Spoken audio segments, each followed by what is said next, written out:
Hi, I'm Nat. And I'm Guy. And we're going to get everything that happened at the TPUSA event, AMFEST?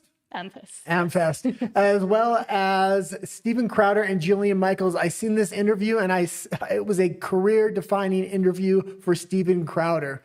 Okay, let's start with Steven Crowder, actually, because I watched this today. I watched the full 2-hour interview, and I was very, very impressed, to say the least. Yes. So within the conservative media space, we still have all of these ongoing battles, essentially the battle for who gets MAGA, who gets America First, who gets to be, the defining voices of what's coming up, especially in 2028. And well, during the Big Tent movement that was happening during the past 2 elections, a lot of people came over, especially with Maha, with RFK Jr. That also brought in a lot of other different people and characters. And Jillian Michaels was one of them. She was previously the host and trainer for The Biggest Loser. And after that, she kind of fell off. And then she started becoming more political and giving more political opinions. But again, we still continue to now wonder what are the actual opinions and what it means for these, I don't want to say kinds of people, but for people that were coming from the left to now be strictly on the right or within MAGA. Yeah, and I'll kind of say this. I don't really like Steven Crowder.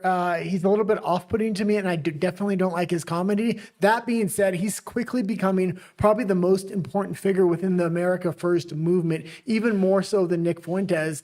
Jillian Michaels was completely exposed in this interview. I mean, she's never really pushed from the right. She doesn't have any first principles, and that's what Steven Crowder kind of exposed here. And we really need to start dissecting who's on the right and what are their first principles, because that is what's going to define conservatism going forward. And the midterms are going to be that battleground. There's a good chance we're going to lose it just because somebody's going to have to show their dominance within that space. And what is the conservative movement going forward?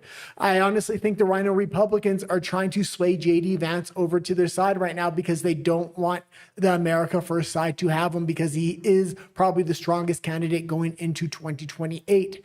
J.D. for that is kind of playing both sides at this point, and I think he wants to unify both sides.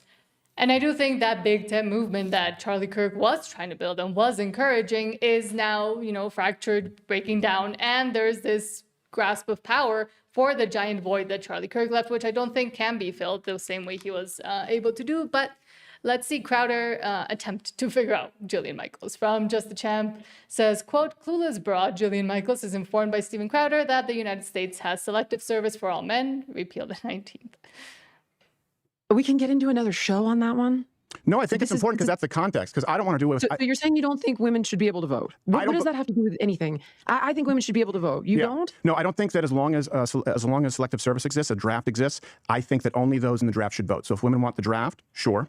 If women want equal rights, absolutely. There was a period of time in this country where men couldn't vote because it was a privilege, not a right, that they had to fulfill certain obligations that women didn't. For example, the draft. For example, being property owners. For example, bucket duty, mandatory. Yes, we do. We have a current ongoing draft? We have selective service where if I don't register for it, if an American male doesn't register for it, that's a crime. And you forego your vote, but women don't have to. So the context, and the point, let me just finish the point. The point is the context of, hey, look, this is why there's a problem with the 19th Amendment. It was a very large vote-buying scam early on. Now, we discuss it in full context on the show. I've created a 5-point solution on who should be allowed to vote.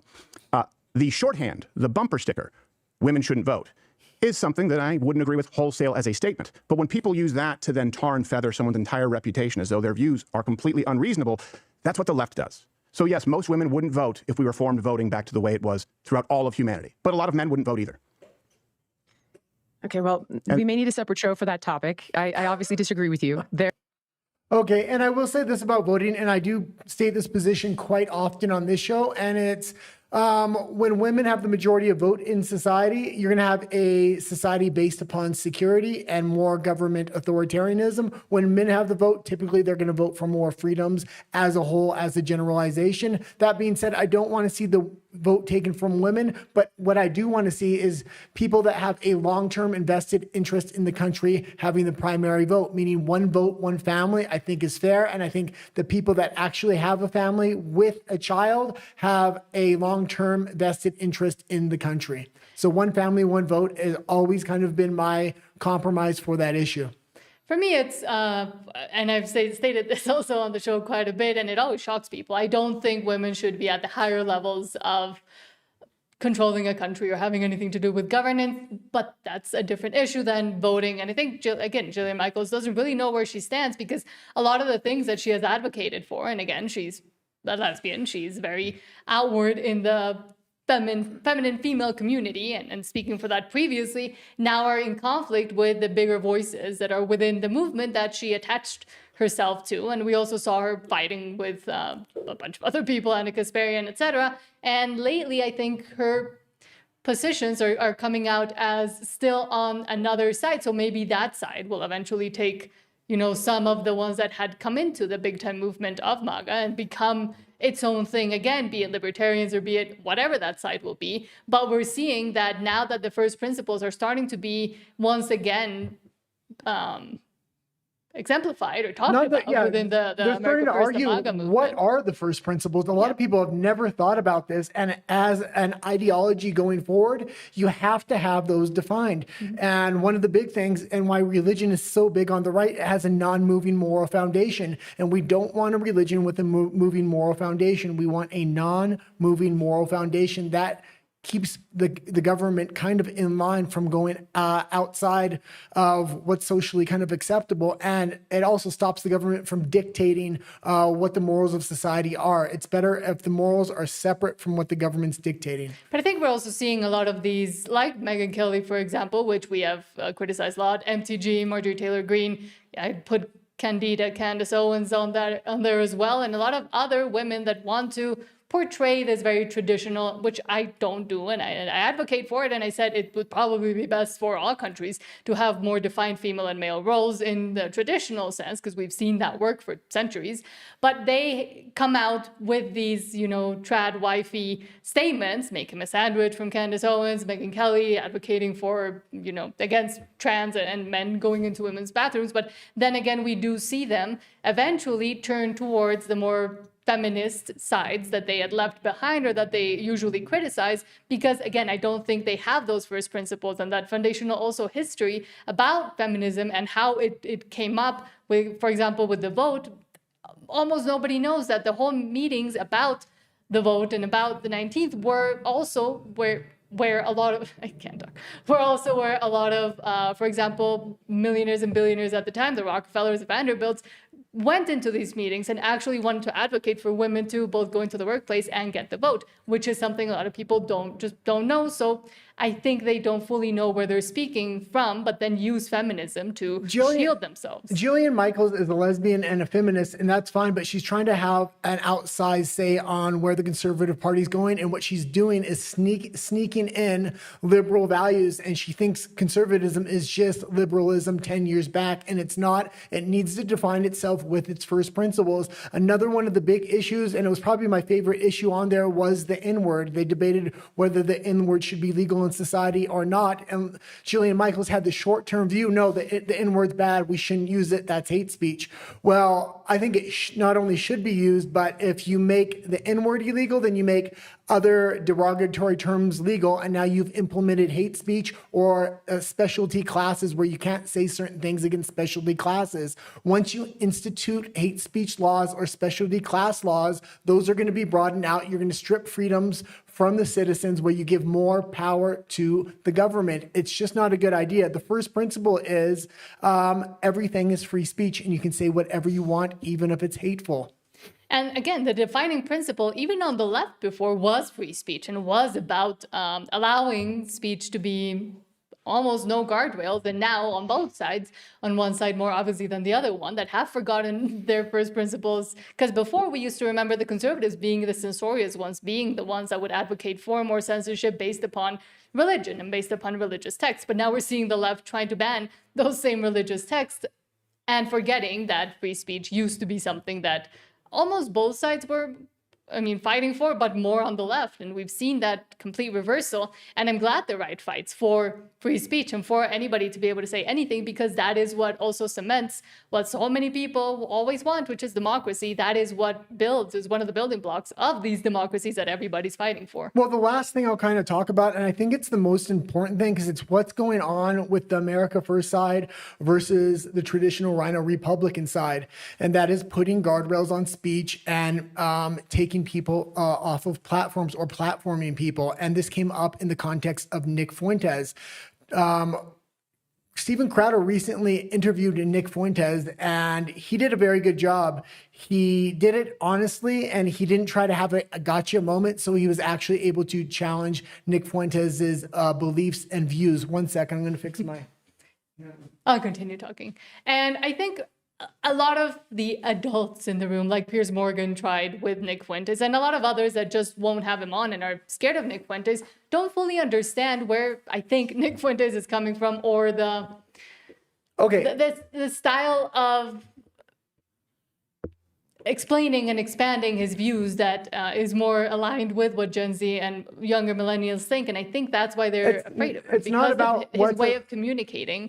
No, I don't know if he believes all of his ideas, but also of the ideas that are now, because of the encroachment of the left within public life, are now more and more attractive to... It's not about his ideas and disconnecting from his ideas, or he's more connected with the youth. It's how the old guard or liberals want to approach free speech and people they don't like in the space, especially when they're outwitted and their talking points aren't as good. Jillian Michaels did not like the way Tucker Carlson interviewed Fuentes. She didn't like the way Crowder interviewed Fuentes. She didn't like the way Piers Morgan interviewed Fuentes. Why? Because none of them could get him. None of them could get him, and that became an issue with her. And then Crowder asked her, well, why don't you interview him so you can show everybody how it's done? She goes, well, I'm not smart enough. And Crowder brought up a good point. If nobody's willing to step in the ring with him, then his ideas are going to win out. And ultimately, when Crowder challenges ideas, I agree with Nick Fuentes as a short-term vision of the country, and that's get America First candidates in the midterms. I disagree with him on his long-term strategy. It's completely opposite of what I want to see done. And Crowder really challenged him on a lot of those ideals and challenged him on his first principles, but he did it in a very respectable way where we got to see Crowder's side steel-manned and Fuentes' side steel-manned. When Jillian Michaels was talking to Crowder about Fuentes or about her points of views, she would always steel-man her side, straw-man the other side. And when Crowder would correct her on it, she would continue to do it, give a false dynamic of what the other side's point of view is. And ultimately, she wants to deplatform him. She's saying, well, I don't want the government to censor him. I'm not calling for government censorship. I believe in free speech. Yeah, but you want to see private platforms not platform him or take him off the platform. And then you want to see people with bigger voices not bring him on. And the thing is, even she agreed with some of his points. She agreed with his position on gun control. She ultimately wants to censor. She's a liberal in disguise, a feminist in disguise, and the conservative movement is filled with a lot of those. We have to set our first principles and explain why the first principles are the first principles. It's not that we want to say the N-word or the N-word is good. Matter of fact, we probably think the N-word is bad, or at least I do. That being said, it still has to be legal to be said. Otherwise, you're going to bring in hate speech laws and you're going to bring in specialty group laws. So the first principle is everything should be okay to say unless it's a direct call for violence. Okay. And I think Nick Fuentes, I mean, we always, for some reason, go back to Nick. I think he's a great diagnostician, especially of the younger generation that will eventually take over, but hasn't been led by all of the rhinos and all of the baby boomers and all of the old people that are still, holding on to power and don't want to let it go.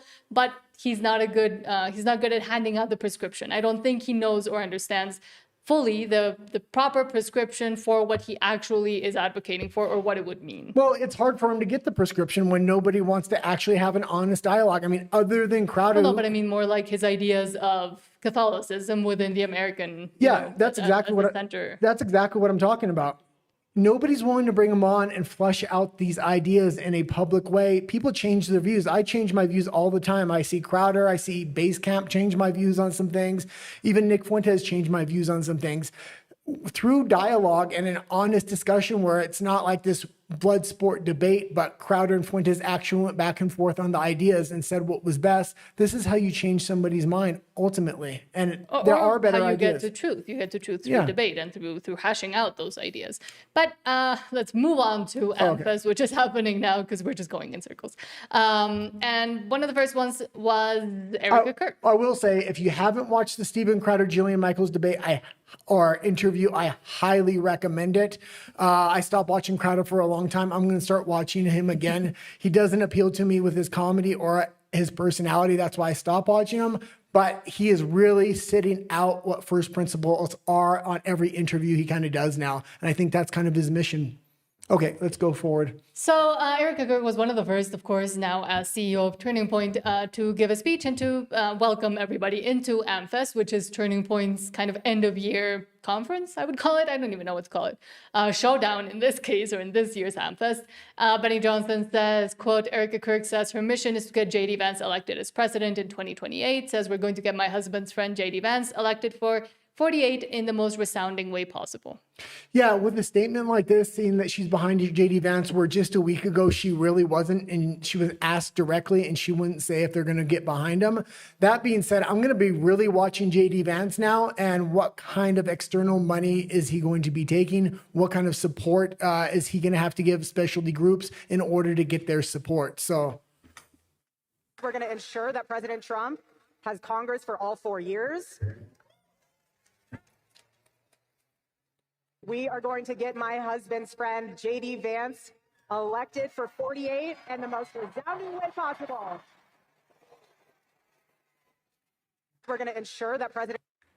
And there was also another clip, which we didn't grab, but where she really does make fun of quite a few people criticizing her, both for hugging J.D. Vance, which was what Joy Reid did a few weeks ago, weeks ago, where they just grabbed a screenshot of her hugging J.D. Vance and saying, oh, why is she grabbing his head? And then that's how she hugs everybody. There's millions of pictures of her hugging both men and women the same way. But at the same time, laughing about the Candace thing and the Egyptian planes by making a point or a statement regarding Egypt and how they're not present. Yeah, the more I see Erica and the direction TPUSA is going, I really don't like them a lot. There's a lot of question marks around them. That being said, they're definitely the campaign arm for the Conservative Party. So the voters themselves have to try to keep TPUSA as honest as possible, especially going into the midterms. I'm really going to be looking at what candidates TPUSA backs. If they start backing Rhino Republicans and trying to take over this America First movement and make it a traditional GOP movement, what conservatism was before, I'm definitely not going to support them. If they start really supporting true America First candidates, I'm more likely to put support behind them. Yeah, that's what I was going to say. Do you want me to read comments now, or should I wait? Oh, yeah, if we have comments. I didn't know if we were going to have So we any. have our bot, Julia Collins. Hello, Julia Collins says the Brown University villain wasn't Muslim. Everyone who voted for a felon had their heart set on the idea he was. They were blah, blah, blah. I'm just not going to go into it. I don't think anybody had their heart sit on any of that. I was really, when I seen this whole Brown University, and we're going to get into it a little bit later, it's been connected to this MIT hit that happened on somebody that was working on fusion. We're also going to get into multiple companies now claiming they have fusion technology, which would be a $1 trillion technology. I'm thinking government conspiracy here is where my head is headed right away.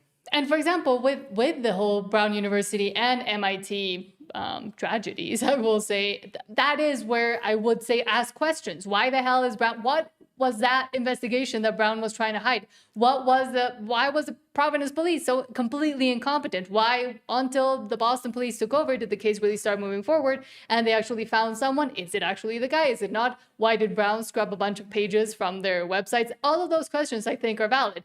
Comparatively to the Charlie Kirk and Candace Owens thing, I think that those are baseless because there's so much more evidence now out that people just want to ignore. But I agree with that whole situation. The MIT and Brown University shootings are very questionable in a lot of different ways. Go.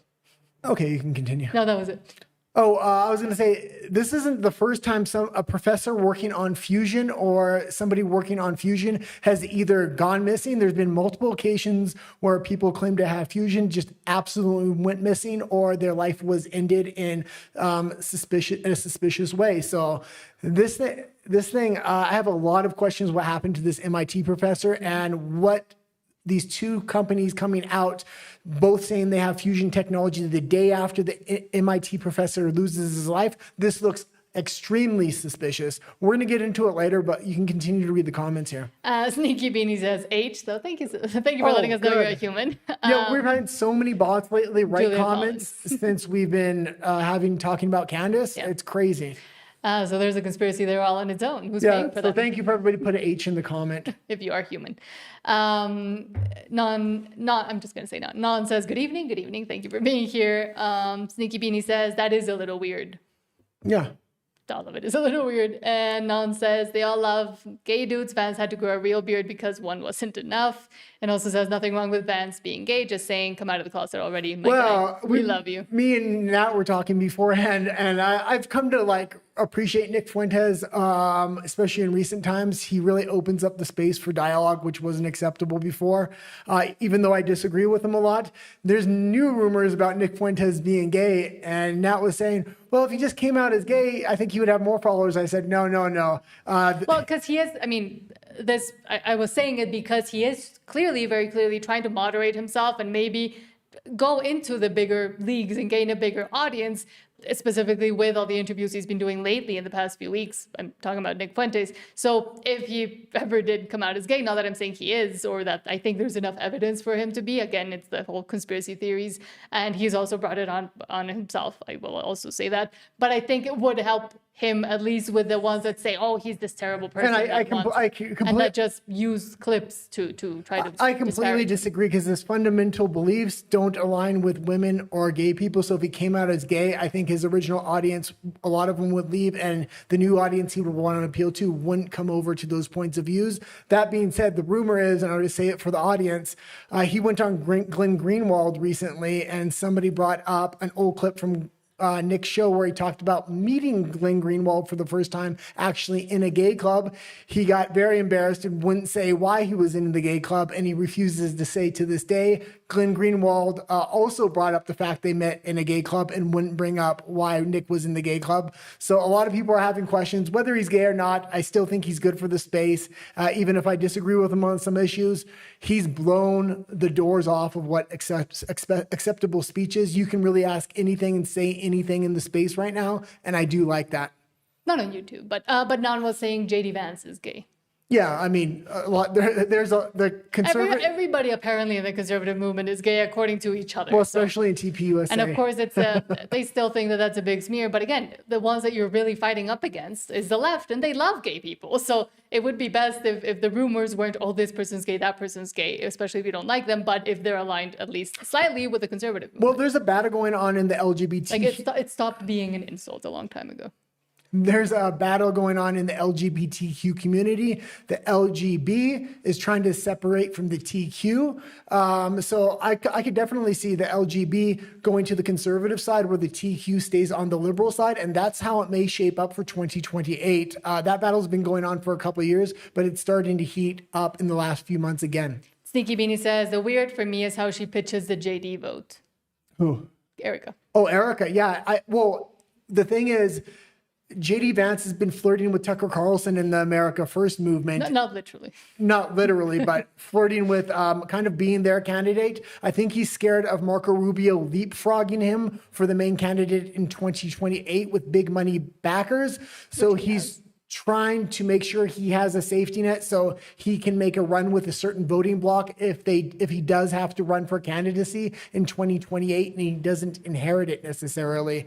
So he's been flirting with the America First side. So I think TPUSA and the big money donors from Israel are trying to kind of steal him away from the America First side because he is the strongest candidate for 2028. Even though he has some questions around him because of Palantir, he's addressing those pretty face forward and right away, which is the right thing to do.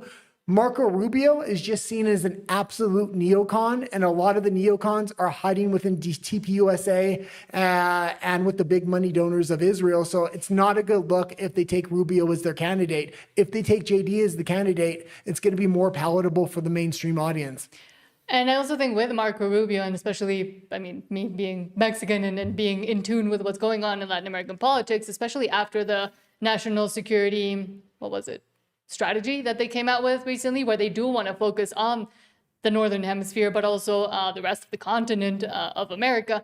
Marco Rubio is actually very popular, I'll say, with the new movement that the right of the right that is coming up in Latin America, with Cast, with Milei, with a lot of with the Honduran guy that now they finally decided that he did win, with Bukele in El Salvador. So I think Marco Rubio will have a lot of backing from a lot of the incoming movement of the right that is taking over a lot of the Latin American countries, and especially if the U.S. wants to focus on the rest of Latin America and actually use it. It's way more convenient for them to use and to have Marco Rubio than J.D. Vance, because J.D. Vance does have that America First vision where the separation between America and the rest of America, Latin America, it's way more clear than with Rubio. Yeah, I think it's going to come back by who really aligns with JD come 2028 if he's going to get the candidacy. I would love to see J.D. Vance take an RFK. RFK has proven himself through and through this administration, through the Maha movement. Even though Susie Wiles has put multiple roadblocks in his way, he knows how to work the system and get legislation done and make a huge, huge change. He's probably made the biggest impact. And I was hard on him at the beginning of the term, but he was really laying the groundwork so they couldn't stop him later. And he really is an America First candidate. He's a former liberal, so I think he even appeals to liberals. TPUSA did not invite him. They did not invite anybody from the Maha movement. They do not want him to have a voice come 2028. And I think if JD takes an RFK as a running mate, that will definitely signal he's America First. If he takes a Rubio, there's going to be a lot of question marks because Rubio is a Republican in name only. He is a neocon. He is going to be moving towards war if he has any chance. JD would actually really have to watch his back if Rubio was his running mate, because I could see them taking JD out just to put Rubio up front after they get elected. And Nan also says Dems are so bad. If Vance came out, they'd run him for president. And exactly, like, I don't think conservatives or Milo Yiannopoulos or any of them pointing and saying, oh, this person's gay, that person's gay, is actually in their favor. Because if they actually, one of them eventually does come out, the Dems and the left will completely grab them and say, oh, now you're with us. We do accept you. Don't go to the right. I don't think they'd actually go with the Dems, but at least they'd be celebrated by the left as well. Well, they're going to try to put up a Gavin Newsom, maybe an AOC Bernie Sanders ticket. I mean, those are their three big candidates. They're all manufactured. Bernie Sanders was the best, but he sold out to such a degree, he will never be trusted. That being said, their best option, if they actually want to have a shot at winning, is to try to get RFK and Tulsi Gabbard back and say they're ready to reform the party. Make some kind of compromise, because that ticket could win. And Ethel, because I can't read the rest of the name, but to be here forever, says Nick Fuentes is so clearly gay, he hates women. And he thinks relations between men and women are gay as well. So. Yeah, I wouldn't care if he was gay either way. And I do like the dialogue he brings into the space. People are scared of him, and he challenges the first principles. And I think he's useful because he's, like, a lot of people are scared of him, both on the left and the right. And I think that kind of voice is necessary, even if you don't agree with him or agree with him on everything. I think he does more of a service than a disservice in general, just to the space and debate. Well, he's going to challenge candidates in the midterms and in the 2028 election in very strange ways, which are you're going to see real looks at some of these candidates, I think. That being said, yeah, that was all I was going to say. And Nan also says, concur, all kidding aside, probably Newsom or Bernie or AOC. I think Bernie's way too old and will be way too old. They're going to run Bernie as a VP? The VP, I would think. He's the strongest VP they're going to got. What little credibility he has, if he comes out and talks some shit about the Democrats and tries to reform some of the vision people have that he sold out, maybe he can redeem himself somewhat and they can get behind a young candidate. Both Newsom and AOC are young for politicians, and Bernie might give them a little bit of like, Bernie's policies have actually been popular with the right because Trump has implemented a lot of Bernie's policies. Bernie Sanders even said, Trump implemented a lot of my policies. But I think most likely it might be if nobody else comes up before 2028. I think it's going to be Newsom as presidential candidate and AOC as VP, because the DNC themselves have admitted that the past 2 times that they ran women, it didn't work. And that sadly, it's very sad for them that a woman is still not getting elected in the US as president. But I think the best bet to put in AOC, at least at first, would be to run her as a VP. They can't run her as a presidential candidate, but Newsom, they can. He's a guy, he's likable, he's tall, he talks pretty well, he's an idiot and completely insane, but I think he's Not the gonna best happen. face, like You don't follow the Democrats as close as forward face that they you can put up. don't follow the Democratic Party as closely as I do in the internal politics. There is a war within the Democratic Party, and there are 2 sides. There is the Progressive wing. yeah, the progressive wing, which is the AOC, which is has a completely different funding base and everything else. And then there is, oh God, what's the girl's name that's about to retire? The girl? Yeah, from San Francisco. She's Nancy Pelosi. Nancy. The other wing is the Nancy Pelosi. Brooke. She runs the power. girl. She runs the power base of the Democratic Party. Gavin Newsom is supposed to inherit the party from her. She's not going to allow the progressive wing to share power with Newsom. But I think their best bet is to try to make them, force them to. They've been able to force a lot of things for the past 10, 20 years within their own candidates. No, they have Bernie Sanders. They've already corrupted Bernie Sanders. He's already sold out to the power wing, which is the Nancy Pelosi wing. So Bernie Sanders with Newsom, because he's already sold out, means he's controllable. But Bernie's too old, and I think they also have the aftershocks of Biden and having someone that old in office. So again, I think they're going to force them together, and that's also a way to unify the party. So that's way more likely than them saying, no, you stay over there, because that becomes a problem. If you can bring them in and control them, which is what they do each time they try to do What you have to anything. ask yourself is, what's Newsom's weakest point? And it's his economic policies. He's absolutely destroyed California. So they'll bring Bernie Sanders in as he has different socialist economic policies that actually work. I think the Dems have PTSD from Biden. They wouldn't go for someone that old. Okay, let's continue on though. But let's go to the actual war that's going on at AMFEST right now. First, Ben Shapiro came out and MJ Truth Ultra says unhinged rant, but I would say pretty much on the money. Not that I like Ben Shapiro or support him, and I have moved away from him in the past few years, but I think he's coming up seeming as more and more reasonable in the recent times. The reason I absolutely do not like Ben Shapiro, he is the antithesis of Rhino Republican. He was a never Trumper forever. He was all about the jibby jab. He's the opposite. Or So the example. Thanks for the correction. I appreciate it. Why don't you go into it? Says Ben Shapiro goes in an unhinged rant about Tucker Carlson. His speech is absolutely pathetic. I think it was right on the money. This is not what AMFEST is about. It's exactly what AMFEST is about. This is not what Charlie was about. Yes, it was. Who was the last guest on Charlie's podcast? Ben Shapiro. We disagree with this because when's the last time that Candace saw Charlie Kirk in person? Why don't you play the clip? About 2 years ago. Play the clip. That actually get at the truth. If we agree with the guest, that's fine, but we should own it. So, for example, if you host a Hitler apologist, Nazi-loving, anti-American piece of refuse like Nick Fuentes, which I don't agree with. He should be hosted.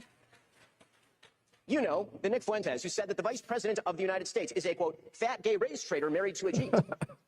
The person who said that Charlie Kirk was a, quote, retarded idiot. The person who said, and pardon my language here, it's his quote, that he, quote, took Turning Point USA and fucked it, and that's why it's filled with corpses. If you have that person on your show and you proceed to glaze him, you ought to own it.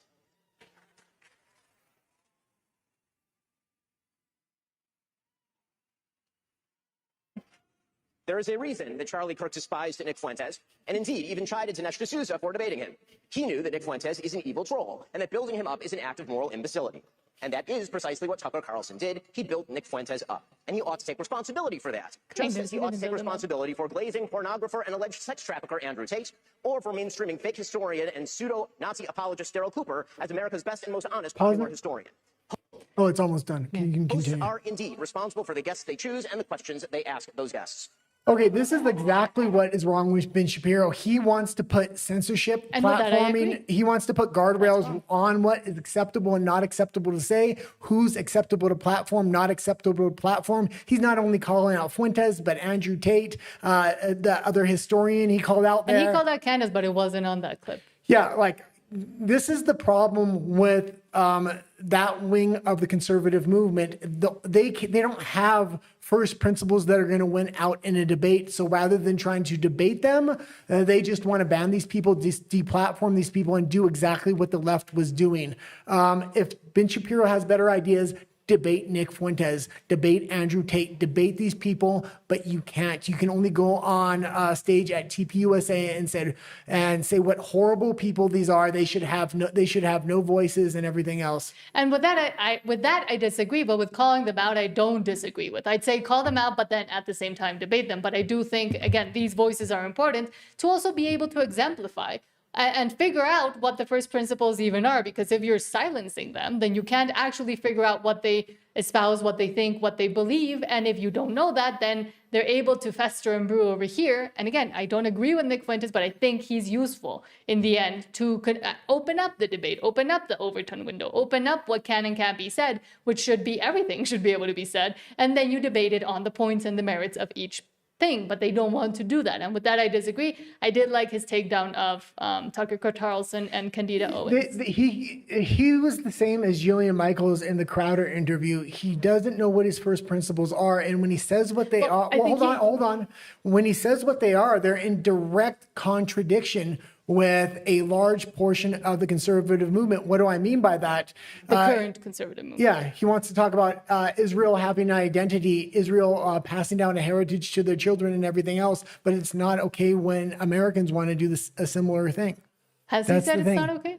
Yeah, he wants, there should be no racial component to America whatsoever.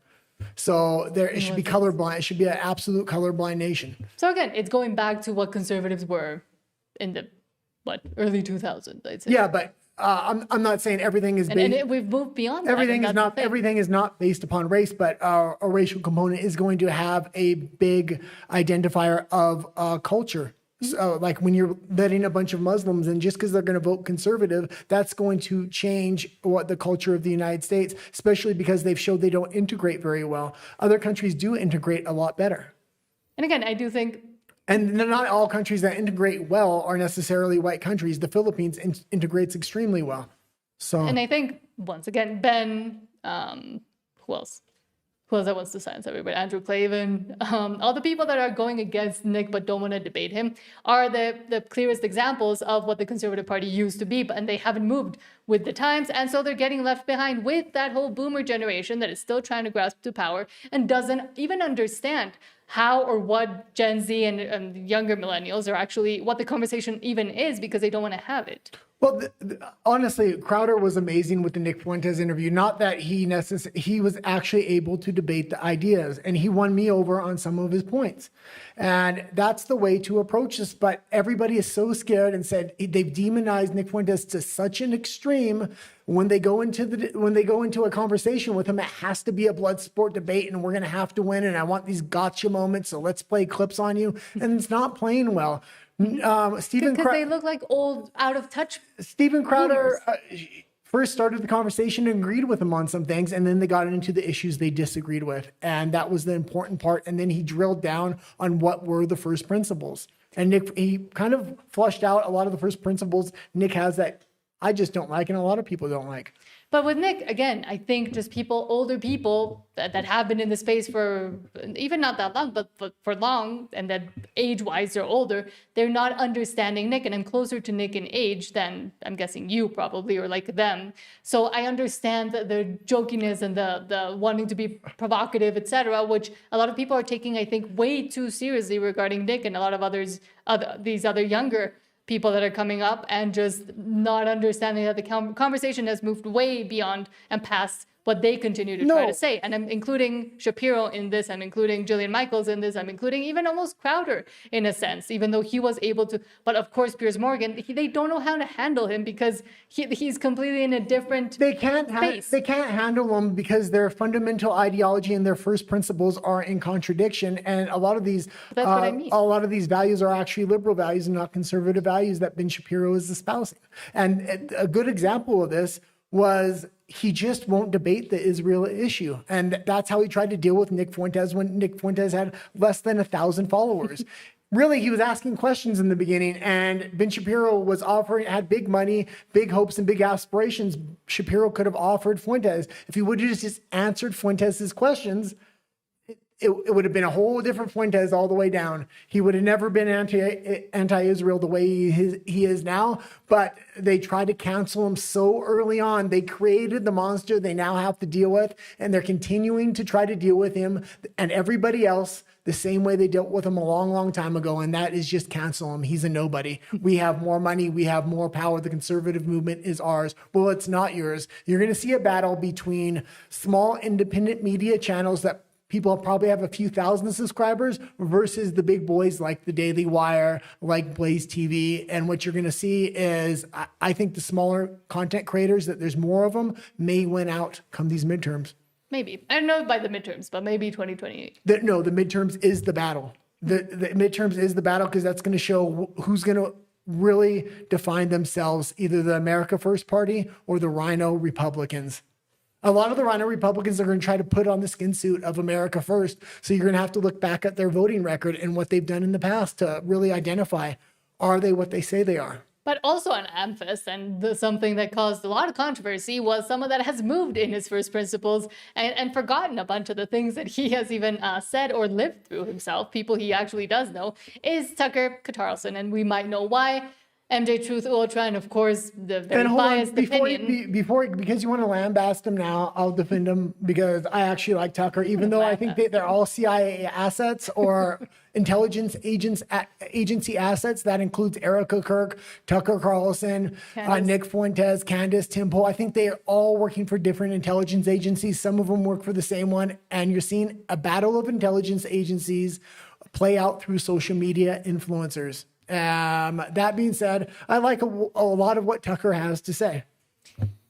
The thing is, I've liked what he has said before, and he has completely changed his mind on everything. But MJ Truth Ultra, with a very biased opinion, in my opinion, says Tucker Carlson called out the TPUSA donors at AMFEST who didn't want him speaking at the event tonight when Charlie Kirk did. And I do agree with that, for example.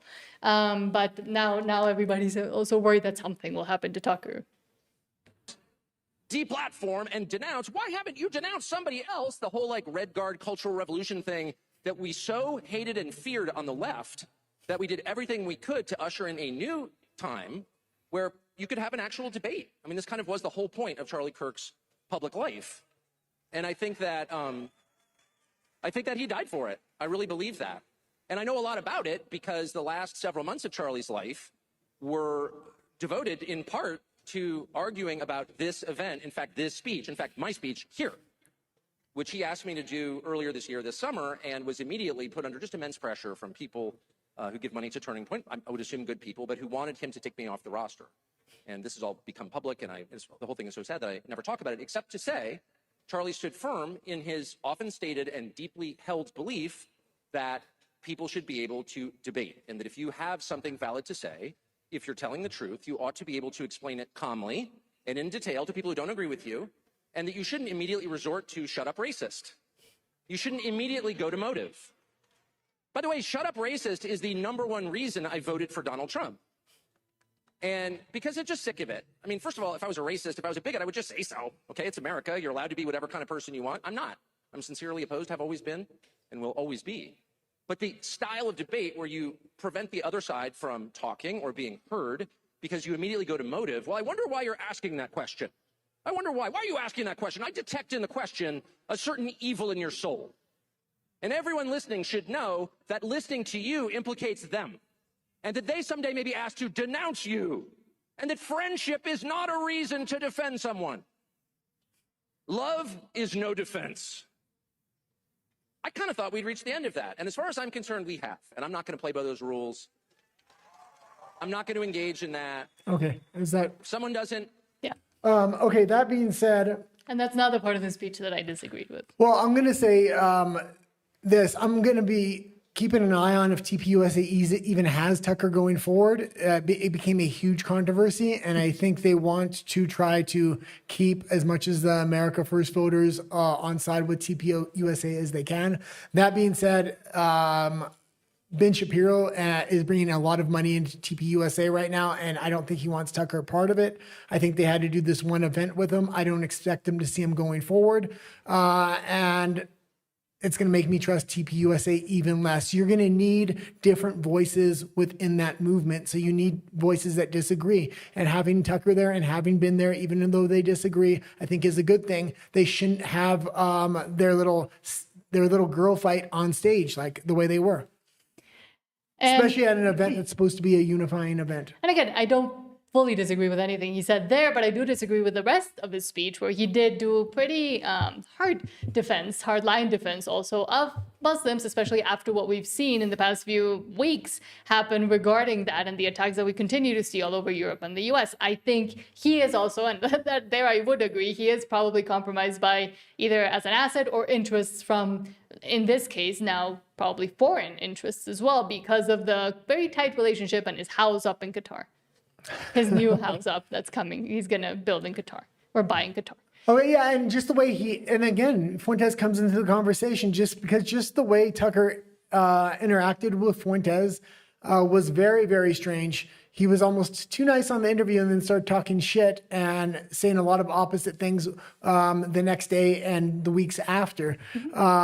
He said he didn't know Dave Rubin. He made a foreword for his book. It almost seemed like, honestly, Candace and Tucker were trying to set a trap for Nick, and Nick just didn't go into it. No, and I do like the takedowns Nick has been doing on Ian Carroll, Candace Owens, Tucker himself, even Donald Trump with his speech, his speech that wasn't about war.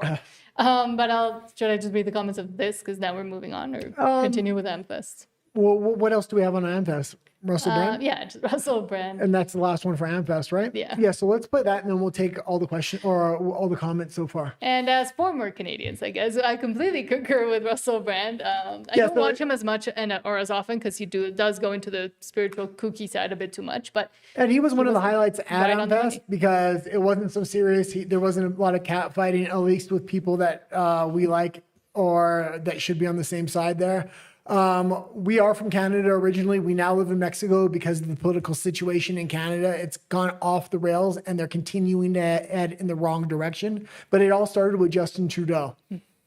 Okay, let's play it. I've got to say, though, look, Katy Perry, I was married to her. I love her still, and I'm glad that her mum's in the room to hear me say this. But look, I was okay with Orlando Bloom. But Justin Trudeau! Come on, man!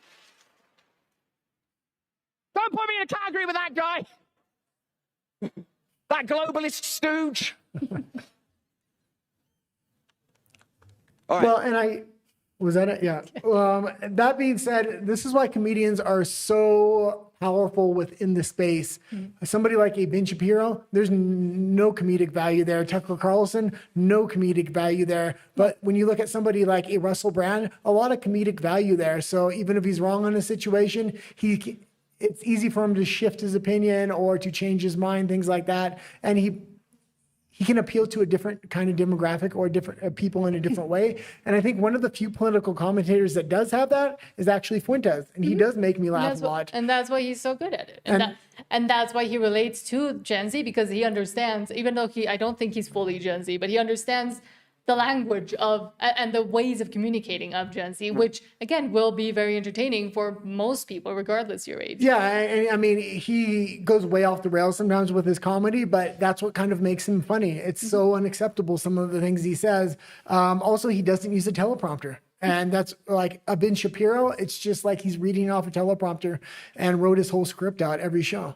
But also with Russell Brand and comedians on both sides, but on the right specifically, and why the right has embraced, I think, a lot of comedians that were ousted or kicked off or shut up by the Dems and by the left, is because comedians are, and this is historical as well, the jester was the only one that could tell the actual truth to the king. He was the only one that could criticize the king.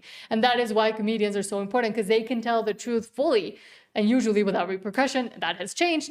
But I think with Russell Brand, he has gone like all over the place and he is able to. And I think partly same with Joe Rogan as well, for example. That is why more people listen to them, because they know that that where it's coming from, and it's coming in a way that is more palatable to listen to, instead of Ben, who just says things really dryly. Well, no, And because Tucker, too. the reason comedians became so powerful, it was because of the last attack with the left when Joe Biden was in power. They started banning people under hate speech and using the guise of hate speech, whether they colluded with the private industry like YouTube and other platforms to kind of ban people. Comedians were able to actually use hate speech and say, oh no, I was just joking. It's just a joke. And so that kind of let them skirt around the edges more than most people would. Because if you're saying something seriously, it was a lot easier for the left to ban you. Okay. Now I'll read the comments because we do have a lot. So thank you so much. And we do love to have the discussion with you all. Please do like and subscribe as well if you haven't here on YouTube or RUMBLE. It really does help us out. Okay, we have quite a few. Well, so and seven. we recently made a video about Bible banning in Canada and the government passing legislation on that. If As you hate have, speech. yeah, if you haven't seen that, that was under hate speech laws as well. It's a good video. Non says the Dems have proved again and again they don't want to win. And again, if they run a woman again, I think that'll just fully prove they really don't want to win. Well, they don't want to listen to the people. Like they want to listen to their most radical wing, and they're going to continue to lose as long as they do that. Neo says, what about Jasmine Crack-a-Lack-a-Crockett? I don't think she'll get very far. Well, no, she's now running for either the House or the Senate, so she no longer. Good luck to her. Yeah, I don't think it's going to happen, and I think she's going to have a lot of resistance. America First is definitely going to put a candidate up against her. I know the Democratic money is behind her, so it's going to be very interesting to actually see what happens in that race. But how do they know she's not convenient for them? Like she's essentially, in my opinion, Candace Owens on the left. Like she's just too insane and out there, and it's not convenient to have her in a position of power anymore. Yeah, but she's like a black AOC from Texas. That's what she is. But AOC is a woman of color. AOC also used to be extremely radical, and that was useful to them, but then they molded her into what they wanted her to be, and they're trying to do the same with Jasmine Crockett there, and it's just not going to work. AOC has been interestingly quiet lately. And she always says how she comes from the ghetto, how she's poor. None of that's true. She came from a good two-parent household background that had money. Crockett? Yeah, Crockett. And AOC too. Non says Shapiro is pure evil. He is unabashedly Israel first. Thank you. He's a sociopath. Just because you talk fast doesn't mean you're smart. And again, I do agree with that. But at the same time, I do try to separate and discern between the people that actually have valid points regarding, be it Ben Shapiro or others, and the ones that are just, Israel derangement syndrome. Okay, well, I'm going to say which I think has taken over too much of the discourse. I think commentators like you are going to say this, though I think the left might have Israel derangement syndrome. But the thing is, there's a difference between not liking Israel and not liking Jews. A lot of people like Jews, but they don't like Israel because of Netanyahu and what he's doing. But even Israel as a country, we could call it whatever other name, be it a country. And yes, they have undue influence on the U.S., but so do a bunch of other countries. Let's talk about Qatar. Let's talk about Saudi Arabia. Let's talk about the UAE. Let's talk about all the other countries, the Vatican itself, that have undue influence over the US. But they don't have it at the same level. And how much money is that? Yes, they do. Do you know how much China actually spends on the US as external money that should be, the number one country about $400 million. The number one country in the crosshairs of America right now is China. It's probably who they're going to start a war with next. But then why don't we continue to talk about China and the undue influence they have on the US? Because and just focus on Israel. Which is a tiny country that doesn't have that much influence or money anyway. They do have a lot of influence. They take a lot of money from the US. You're downplaying it. No, they take completely. But again, compare how much they use influential money for the US versus China. And the numbers don't even compare. Yes, it does. No, or the UAE for that matter. We'll agree to disagree on this one. I just think people focus too much on Israel when it should be all countries that have undue influence. I disagree. On the US or another country should stop doing that. They need to make that. I think they need having that influence. I think they need to make the example with Israel hard that no more. Hold on, let me finish. No more outside influence, and then go country to country and stop the outside influence and start putting America first. And when I say Israel, they're going to need to start Egypt, China, all these other countries, but you need to make a statement first with Israel because that's the one everybody's looking at. But it's losing people points, especially thanks to Candace Owens by most people now realizing she's insane and what she is actually She's claiming. not insane. She is insane. No. What she's actually claiming makes no sense. So all of her other points have lost a lot of ground because it makes no sense. Okay, we'll agree to disagree. But it makes complete sense. And it's not just her. There's an entire group of people, lawyers, investigators. Ex-lawyers, ex-investigators. They're all Ex-military. Yeah, that makes them experts. Okay. Okay. And I will say this, whether you think Candace Owens is crazy or not, or anybody on that side that's asking questions, give them room to cook. I want them asking questions, just like I want Fuentes in the space asking questions. What I've continued to say is the rails. Let them ask the questions, but at the same time, don't let them actually make statements or claims of things they think or they say that actually factually happened, when it's just accusations to gain or to have undue influence over other things. If you don't like what they're saying and you're saying they're making accusations, you can sue them. They don't believe me. Candace is getting We're going to see what happens. And I think part of that meeting with Erica was to, she's gone so hard after Erica, not only on today's episode, but on the last episode. Which makes her look, it's embarrassing, honestly. I don't think so. She's embarrassing. Okay. Herself and everybody else. Go. Keep going at them. I do. TPUSA, Erica Kirk, and all of them. No, it's not that I'm for them. It's that I'm against what Candace has been doing because she's dumb. Okay. And the people that follow her, I'm sorry, it's a war on people's IQs. No. And then a lot of them that continue to follow her Okay, are let's losing. continue. I could talk about the guy she had on yesterday, but I don't think we have it on the docket, so I won't. Sean says Nancy Pelosi at least used to get her funding by old San Francisco Jesuit families. Also, Geddes, who plays Jerry Brown and Pat Brown, later Pelosi and Newsom into power at Silicon Valley, add in Silicon Valley money. And they do it, yeah. I mean, they did have, again, the Democratic Party used to be very different too. The Democratic Party has always been extremely corrupt, but both sides. The thing is, the radical wing has been able to really start dictating to the money side of the wing. But I think they the direction of the party. Convenient for them anymore. Non says exactly. Shapiro coined facts don't care about your feelings. Now he needs safe spaces for he and his cohorts. And I do agree with that. Again, I think he should debate Nick. And then this whole conversation could be over for him and all of the hate and the messages he gets that scare him. That would He will never debate Nick. He is so scared of Nick for years and years. For Shapiro's entire career, he wouldn't utter Nick Fuentes' name. He's only recently had to say it because Fuentes is gaining more influence with the online communities than Shapiro is. Shapiro's dead. Sean says, Sorry, when I say dead, I mean his following base is I think he's getting more lately. But Sean says, I don't think Ben Shapiro is part of a wing. As a Jew myself, we tend to be highly sensitive to anti-Semitism, which is rising on the right and has captured the far left already. When you say he doesn't want to have the race involved in the USA, and Ben being a member of a race that has been victimized I can't say that word, but ended in large quantities for being said race, maybe you can see Guy why he doesn't like it. Shapiro needs safe places. Safe places. Look at what happened to Jews the past week. Okay. I was scared. Happy Hanukkah, by the way. Happy Hanukkah. But I will say this. If something happens to the United States or demographics in the United States, Ben Shapiro or other Jewish people can always go back to Israel because it's not a religious state first, it's an ethno state. Israel is an ethno state at its core, and they don't want any other country to be an ethno state, and they're running it. They're just pushing massive amounts of immigration in.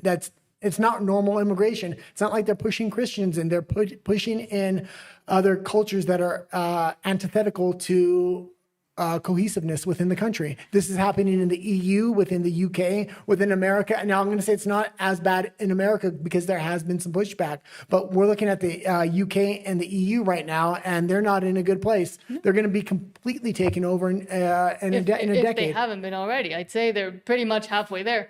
But with the hate and the actual attacks on Jewish people, Judaism, and a lot of the Israel derangement syndrome as well that kind of goes into it. What a lot of people aren't understanding that are very against Israel, against Jews by proxy, etc. No, nobody's against, well, I'm not going to say nobody, but in general. And against Zionists. No, I haven't finished my point. Okay.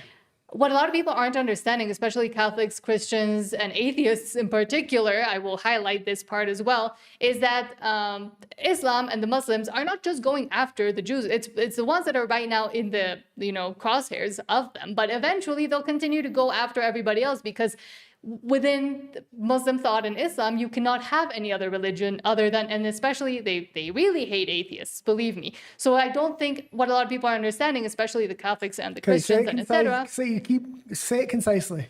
is that they're eventually going to come after you as well. It's not just against the Jews. And if you continue down the path of hating on Israel and Judaism and etc., eventually you'll find out that you're also part of the target. It's not that you're aligning with them, is that they don't want you either. The difference between Israel and the Muslims just aren't integrating with the culture appropriately. So what we need is immigration policies against Islamic countries in general, and to really watch who we do let in families, not a bunch of military age men. Hold on, and put caps on that. With Israel, it's a completely different thing. Jews do integrate into the society very well. They've already integrated for a very long time. People don't have a problem with Jewish people. They have a problem with the state of Israel. They're currently they currently have 7 different conflicts going on, and Netanyahu, a lot of people view him as a war criminal. But what a lot of people have done lately is conflate Judaism with Israel, the country. And don't tell me that that's not true, because it is true. That's what Candace does all the time. Well, when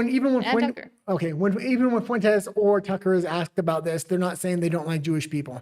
It's the state of Israel people have a problem with. And the big thing, the big thing is... I'm not saying the big names, I'm saying the little... Hold on.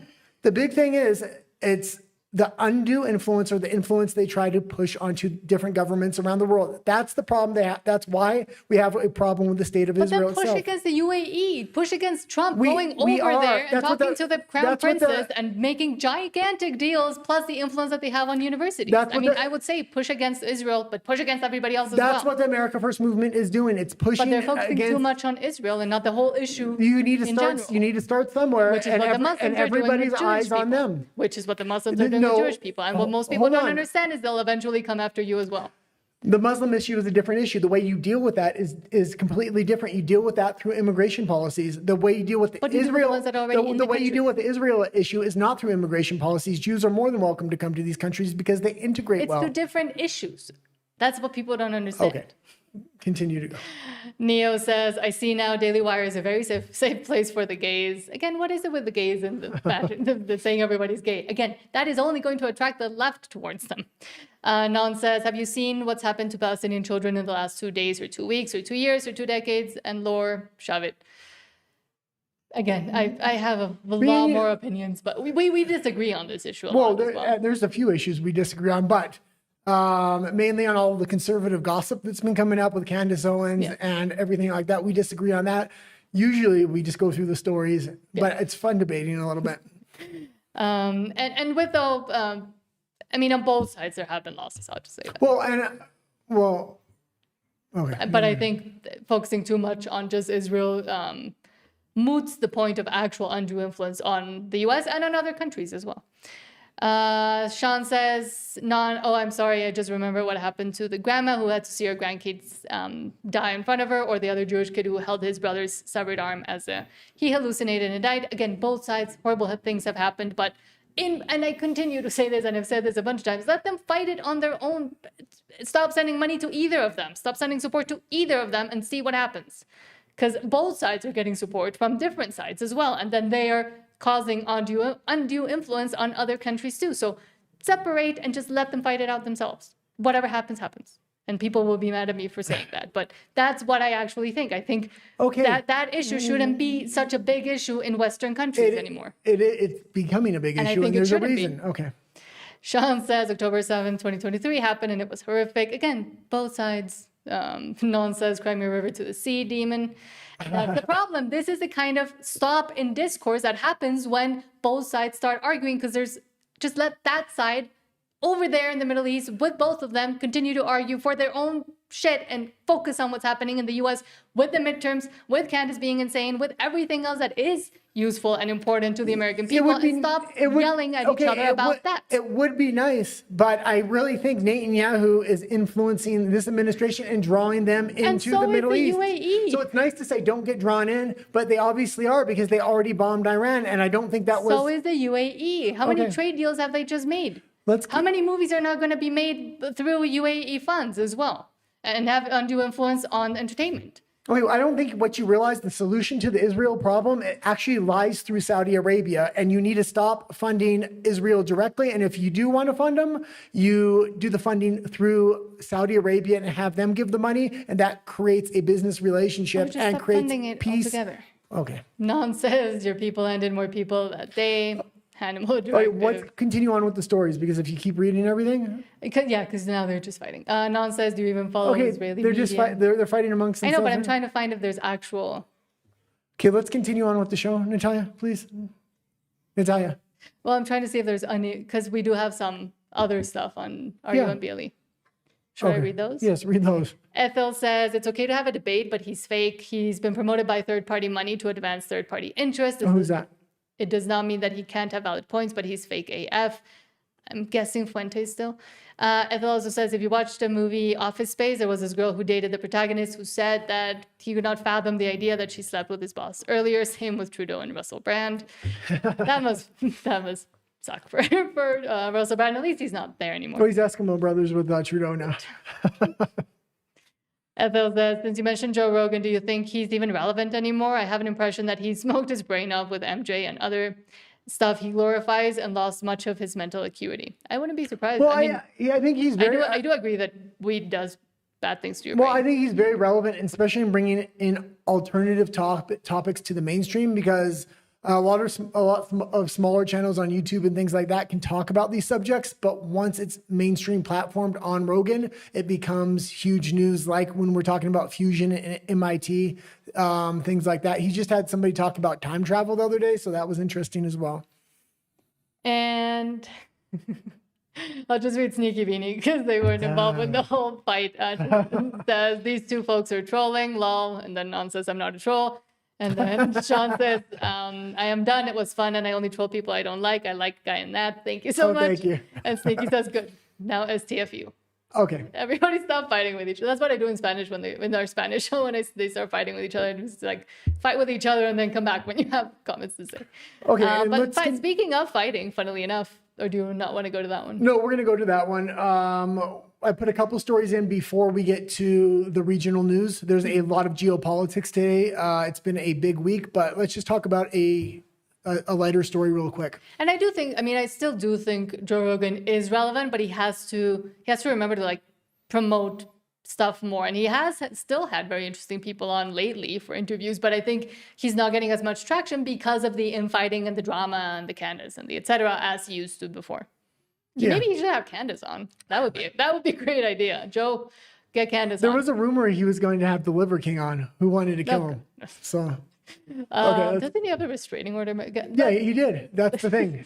But the Liver King was bragging about this on his social media. I'm like, it can't be real. Well, Tim is going to have Nick Fuentes on soon. Next year, he said. Okay. Speaking of fighting, an actual fight to happen. From Boxing News, quote, Jake Paul bravely put his fist to Anthony Joshua's face as they seized each other up for the final time. And this is there was happening a today. massive size difference in this. We usually don't talk fighting, but I used to teach jiu-jitsu and MMA. And man, the size difference here is ridiculous. Jake Paul is going to get destroyed here. I don't know if he knows what he got into. His last fight kind of fell through on Netflix, and I think he needed something to get numbers. This isn't going to turn out well. This is going on tonight, free on Netflix. So if you're already a Netflix subscriber, you can watch it. I think it starts around 8 Eastern, but it's going to take a while for the main event It's to come already on. started. For the main event. It's half an hour in right now.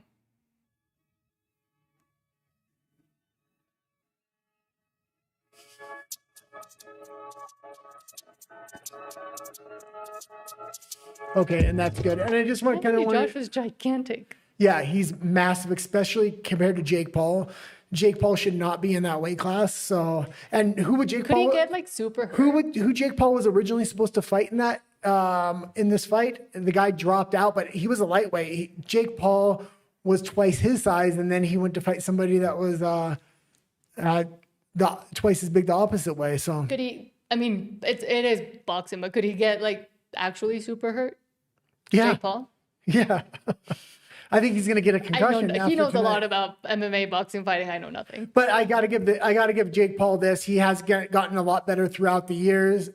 He's just bitten off more than he can chew on this one. I got a lot more respect for him for even taking this fight, because he's usually fighting guys that are smaller than him or older than him. This is the first time where he's at a major disadvantage. So good for Paul on this one. And I will say, I think Anthony Joshua, I've seen interviews of him on, don't judge me, but on Graham Norton, the UK he's a UK talk show host, and he's actually done a lot of good segments with Greg Davies as well. So I do like Anthony Joshua as a person. He's funny.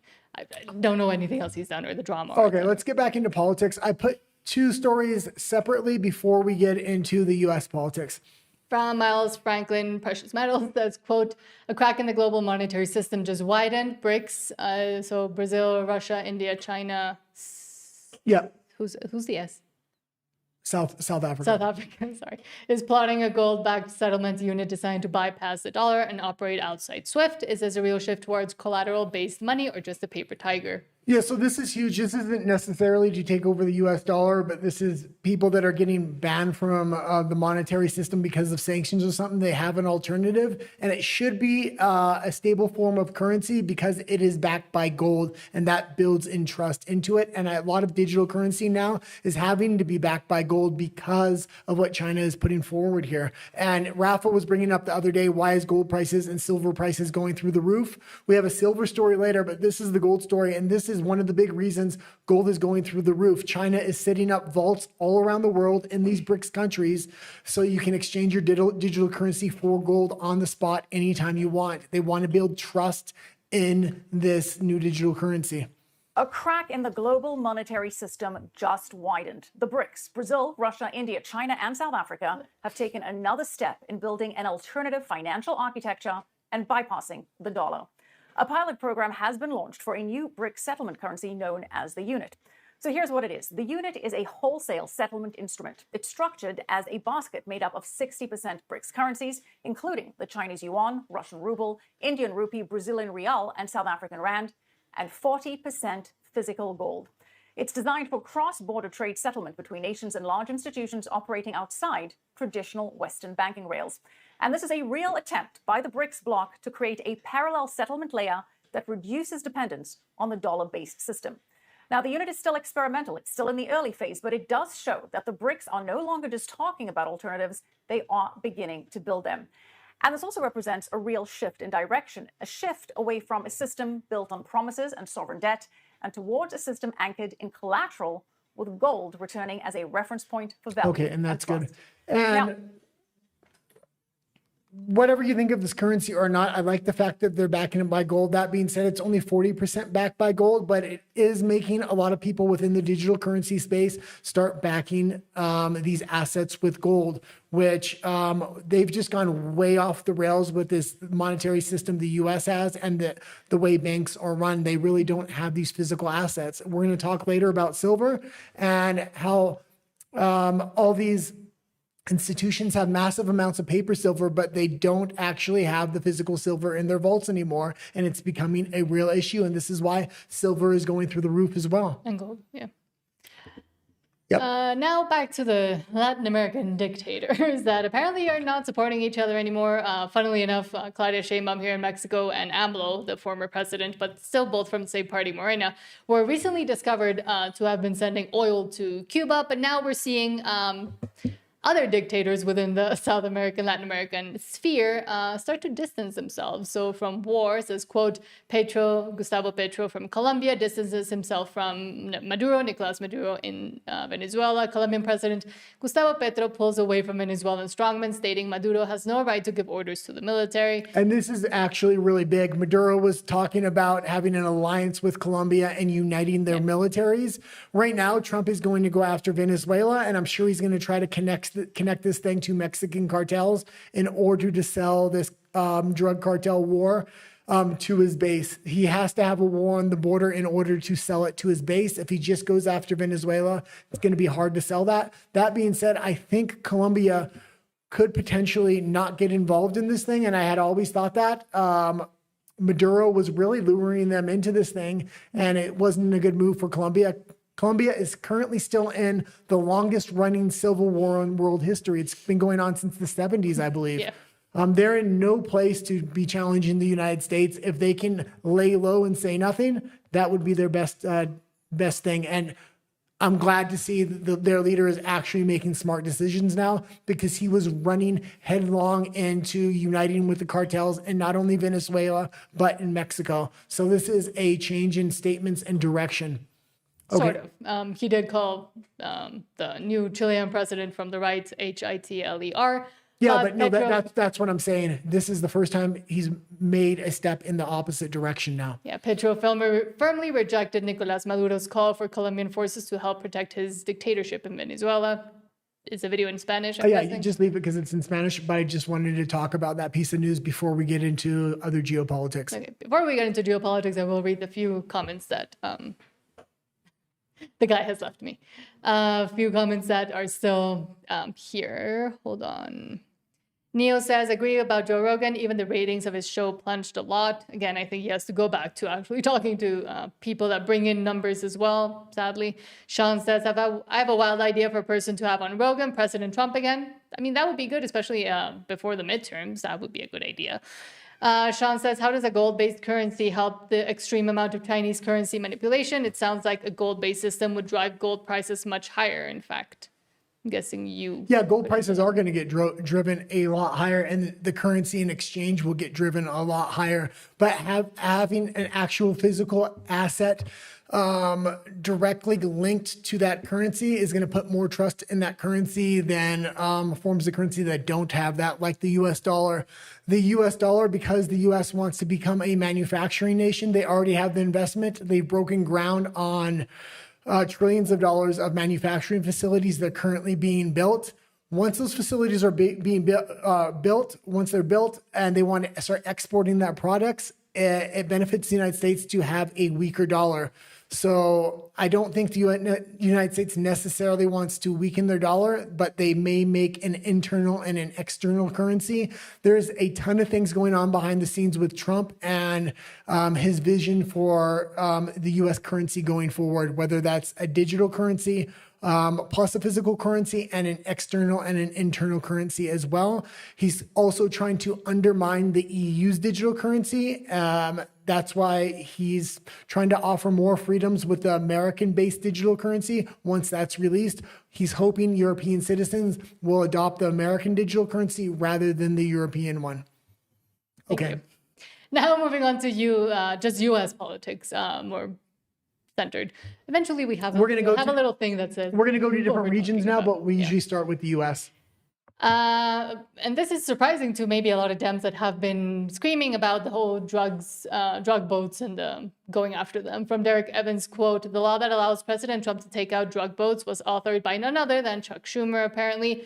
This is the Maritime Drug Law Enforcement Act of 1986, authored by Chuck Schumer. He wrote the law that makes it legal to blow drug boats out of the water. Yeah, and this is actually huge. They were using this law in the 80s, the 90s. They've been using this all the way through. They just didn't talk about it. Trump is starting to brag about how he's blowing these drug boats out of the water. I watch a lot of think tanks with the Democrats, and they were planning to impeach Trump because of this drug boat situation. Come to find out, it was legal the whole time. Trump probably already knew this because he's got a pretty good legal team, and he doesn't take action unless he's on solid legal ground, usually because they've tried to impeach him so many times. This in front of me, this is the Maritime Drug Law Enforcement Act of 1986, authored by a member of Congress in 1986 from the state of New York. His name, Chuck Schumer. He wrote the law that passed almost unanimously that makes it legal to blow drug boats out of the water. It happened in the 80s a lot, in the 90s a lot. Go ahead, look it up, folks. Chuck Schumer, the author of this bill that made what we're doing with Venezuelan drug boats fully legal. We don't need permission from the rest of the world. Chuck Schumer gave us that in 1986. This in front of me? And this kind of changes the entire game now. The fact that this had always been legal since 1986. He's also labeled fentanyl a weapon of mass destruction. He's labeled the cartels as terrorist organizations. This gives him a lot of leverage to go into these countries. He's currently trying to put a ton of pressure on Claudia Sheinbaum here in Mexico in order to cooperate to go after cartels here. If he has to, I don't know if he will, but I think he's going to be able to put enough pressure on Sheinbaum in order to get cooperation for her to do it. especially, I mean, just this is a bit of gossip, Mexican gossip. It's funny because one of the most preeminent, more on the right, but I'd say libertarian, and I don't fully agree with him, Ricardo Salinas Pliego, he is the maybe next candidate in Mexico. We still have 5 years to go for the elections, but he was the only one invited to Trump's Christmas dinner, and Claudia Sheinbaum came out today essentially railing against him. So we do know and see where the alliances are forming with the U.S. as well in here in Mexico, and he is way more to the right, towards libertarianism a little bit as well, but it's interesting. Libertarianism actually can sell in South America and Central America countries because South and Central America are so liberal and they've been so captured by socialism for so long. It's hard to go right to conservatism. Libertarianism is that good middle ground that can work. The Americans are going to be looking for a candidate to put up for the next Mexican election, even though they're 4 or 5 years away. This is somebody that's going to be very appealing. Why? Because there's a ton of tax debt. They're saying that he needs to pay. The Mexican government is saying that if the Americans can put pressure on the Mexicans in order to erase that tax debt, this gentleman will be able to finance his own campaign going into that election, and he won't have to look to the Americans for money. I would look for him to be one of the candidates the Americans might get behind. And that's what I'm really looking, because the Americans are going to try to put up a candidate. They're going country by country, either directly financing or putting a lot of influence through social media to get right-wing candidates in. It's been working over and over again. Mexico and Brazil would be those crown jewels. So especially... Which right now are dominated by the left. Yeah, but especially Mexico, because it's bordered with the U.S. and it has so much room for growth economically. America would love to have either a libertarian or a right-wing candidate in there and clear out the cartels to really build the Mexican economy and align it with the U.S. Yeah. And his name is Ricardo Salinas Pliego. Another probable candidate that also went to the Christmas dinner is Eduardo Verástegui, former film producer. Probably I don't think he has much of a chance. We've talked about him in the past. He'll come back up in the future, but he completely botched his opportunity, I think. Yeah.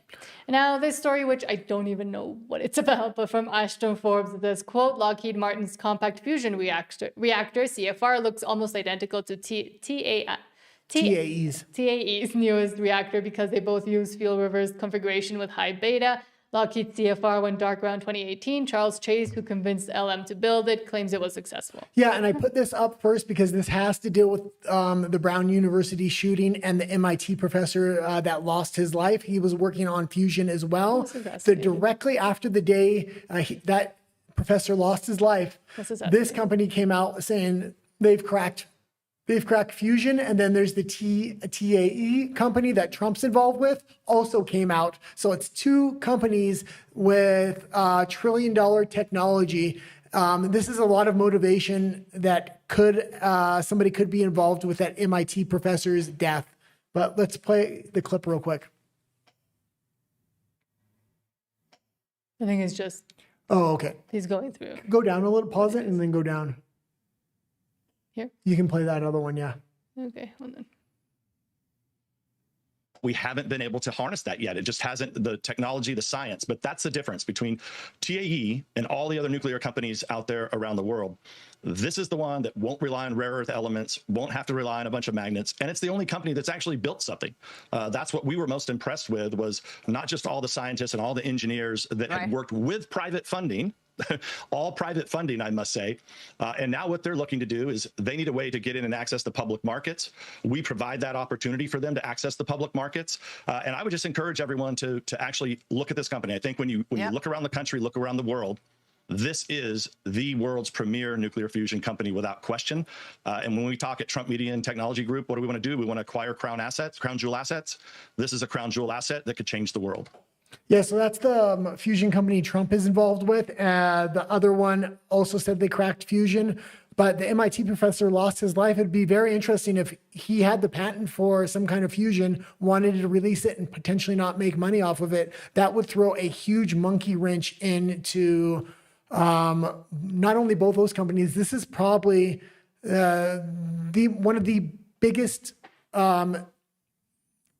technological breakthroughs that has happened other than AI, and they're working in conjunction because AI is lacking the energy. This would provide unlimited energy, not only for the nation that has this technology, but for the AI systems as well. And continuing on that from Colin Rugg, quote, authorities have discovered evidence potentially linking the Brown University shooting and the killing of an MIT professor, according to WPRI. Just 2 days after the horrific Brown shooting, MIT professor Nuno Lueiro was shot multiple times inside his home. Lueiro's home is about 50 miles from Providence, Rhode Island, where the Brown shooting took place. Senior law enforcement officials tell Target 12 that federal, state, and local authorities are now examining possible ties between the two crimes. Multiple people familiar with the investigation said they have discovered evidence showing the two may be linked. Lueiro was shot and killed in his home. The suspect remains at large, not anymore. Yeah, apparently. And when I first reported on this MIT situation and this professor, I knew the history of fusion and how scientists have gone missing, how they had lost their lives, and there's a long line of these fusion scientists. I didn't know that this technology was about to hit the public market from two major companies. One Trump was involved in. I mean, this is a huge wrinkle in this story, and I think there's definitely a conspiracy afoot here. The two attacks may be linked. And this is from multiple law enforcement sources to both us, our 5 Investigates team, and ABC News. And that information about this connection was developed in the last 24 hours as detectives working on both cases. So Providence Police taking the lead in Rhode Island and Brookline Police with Mass State Police taking the lead here in Massachusetts. They compared notes, and the sources said investigators believe they are close to identifying a suspect, which would be a huge break. Yeah, and frankly, a sigh of relief for the whole region.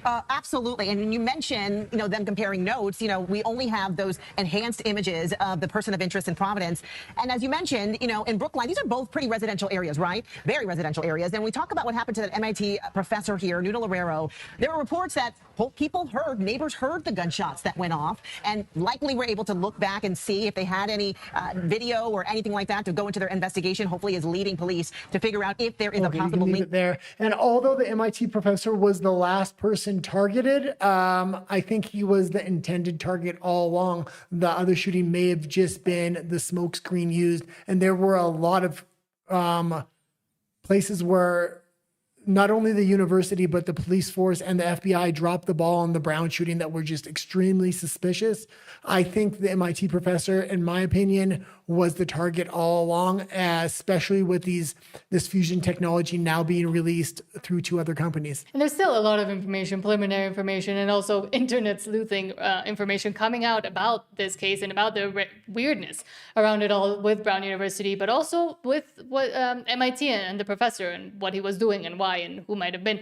So we could do like a 2-hour show just on those cases, but for now I am kind of sitting pretty and waiting for more and more stuff to be either confirmed, come out. Nothing's going to come out on this, like this, especially if it involves fusion and it's $1 trillion technology that will literally dictate the future of the world's energy needs. I think the government was definitely involved with the MIT professor, but that's just conjecture, I guess. Okay, let's continue to go. I don't want to turn into Candace.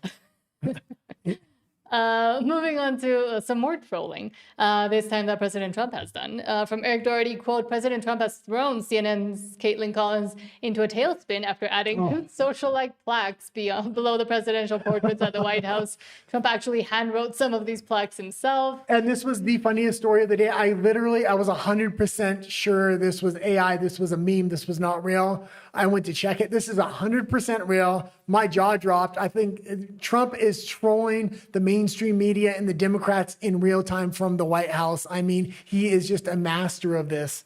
As Obama says he was one of the most divisive figures, Biden, Sleepy Joe says he was the worst, and under Reagan says he was a fan of Trump long before he ran. And this was the funniest story of the day, I thought. So these new plaques have just been added to the so-called Presidential Walk of Fame. They almost read, some of them, like Truth Social posts, including the ones under President Obama's that says he was one of the most divisive political figures in American history. Under President Biden's, it describes him as Sleepy Joe Biden and also says that he was the worst U.S. president in history. There are some that are nicer, including under Ronald Reagan's, for example, where President Trump says at the end that he was a fan of Trump's long before he ran for president. The White House press secretary, Caroline Leavitt, says the president actually hand-wrote some of these plaques himself. So these new plaques... Okay, that was phenomenal. No surprise there that he actually wrote them. But fantastic, yeah. I do want him to keep doing all that kind of stuff. But he did have a speech earlier this week, which we were trying to, keep you all updated about, and we did have somebody updating us on the chat as well regarding this speech, because a lot of people thought, and maybe it was on purpose, and to see who would be like the leaker of this information, that there was going to be a war or a declaration of war with Venezuela. But he actually just came out and gave kind of an end of year address his first year, which was very good. And I mean, the direction he's now going almost a year out from the midterms is the complete right direction. We're going to show a series of stories today, and he's making all the right moves to relink back with his base to really hit the big tent voter block. The problem is Trump isn't on the ballot in the midterms. So the question is, will people actually come out to vote? Republicans typically have a tough time in the midterms because Trump's not on the ballot. Usually they vote Trump and then they just vote down ballot. Trump's doing all the right things, and by the time the midterms hit, I think the country's going to be in the right direction.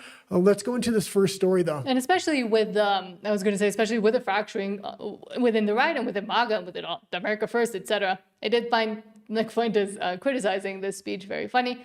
But from Nick Sortor, quote, President Trump just announced 1.45 million U.S. service members will be receiving a special warrior dividend check of $1,776 for Christmas. And that's because of the significance of 1776. Yes. That's why he chose that number, which is very political in nature. He already is strong amongst military voters, but this is only going to go to help them get out in the midterms, I think. But I will agree with Nick, for example, when he says that, yes, they're doing this special check to service members, but at the same time, they had promised that with the tariff money, it was going to go to all Americans. So yeah, this isn't the last thing, and I think he's going to release a check much closer to the actual midterms. And then on top of that, I mean, even Nick knows that there is a series of policies Trump is currently doing, which are just absolutely phenomenal. I think Nick's going to end up coming around to Trump by the midterms. We'll see.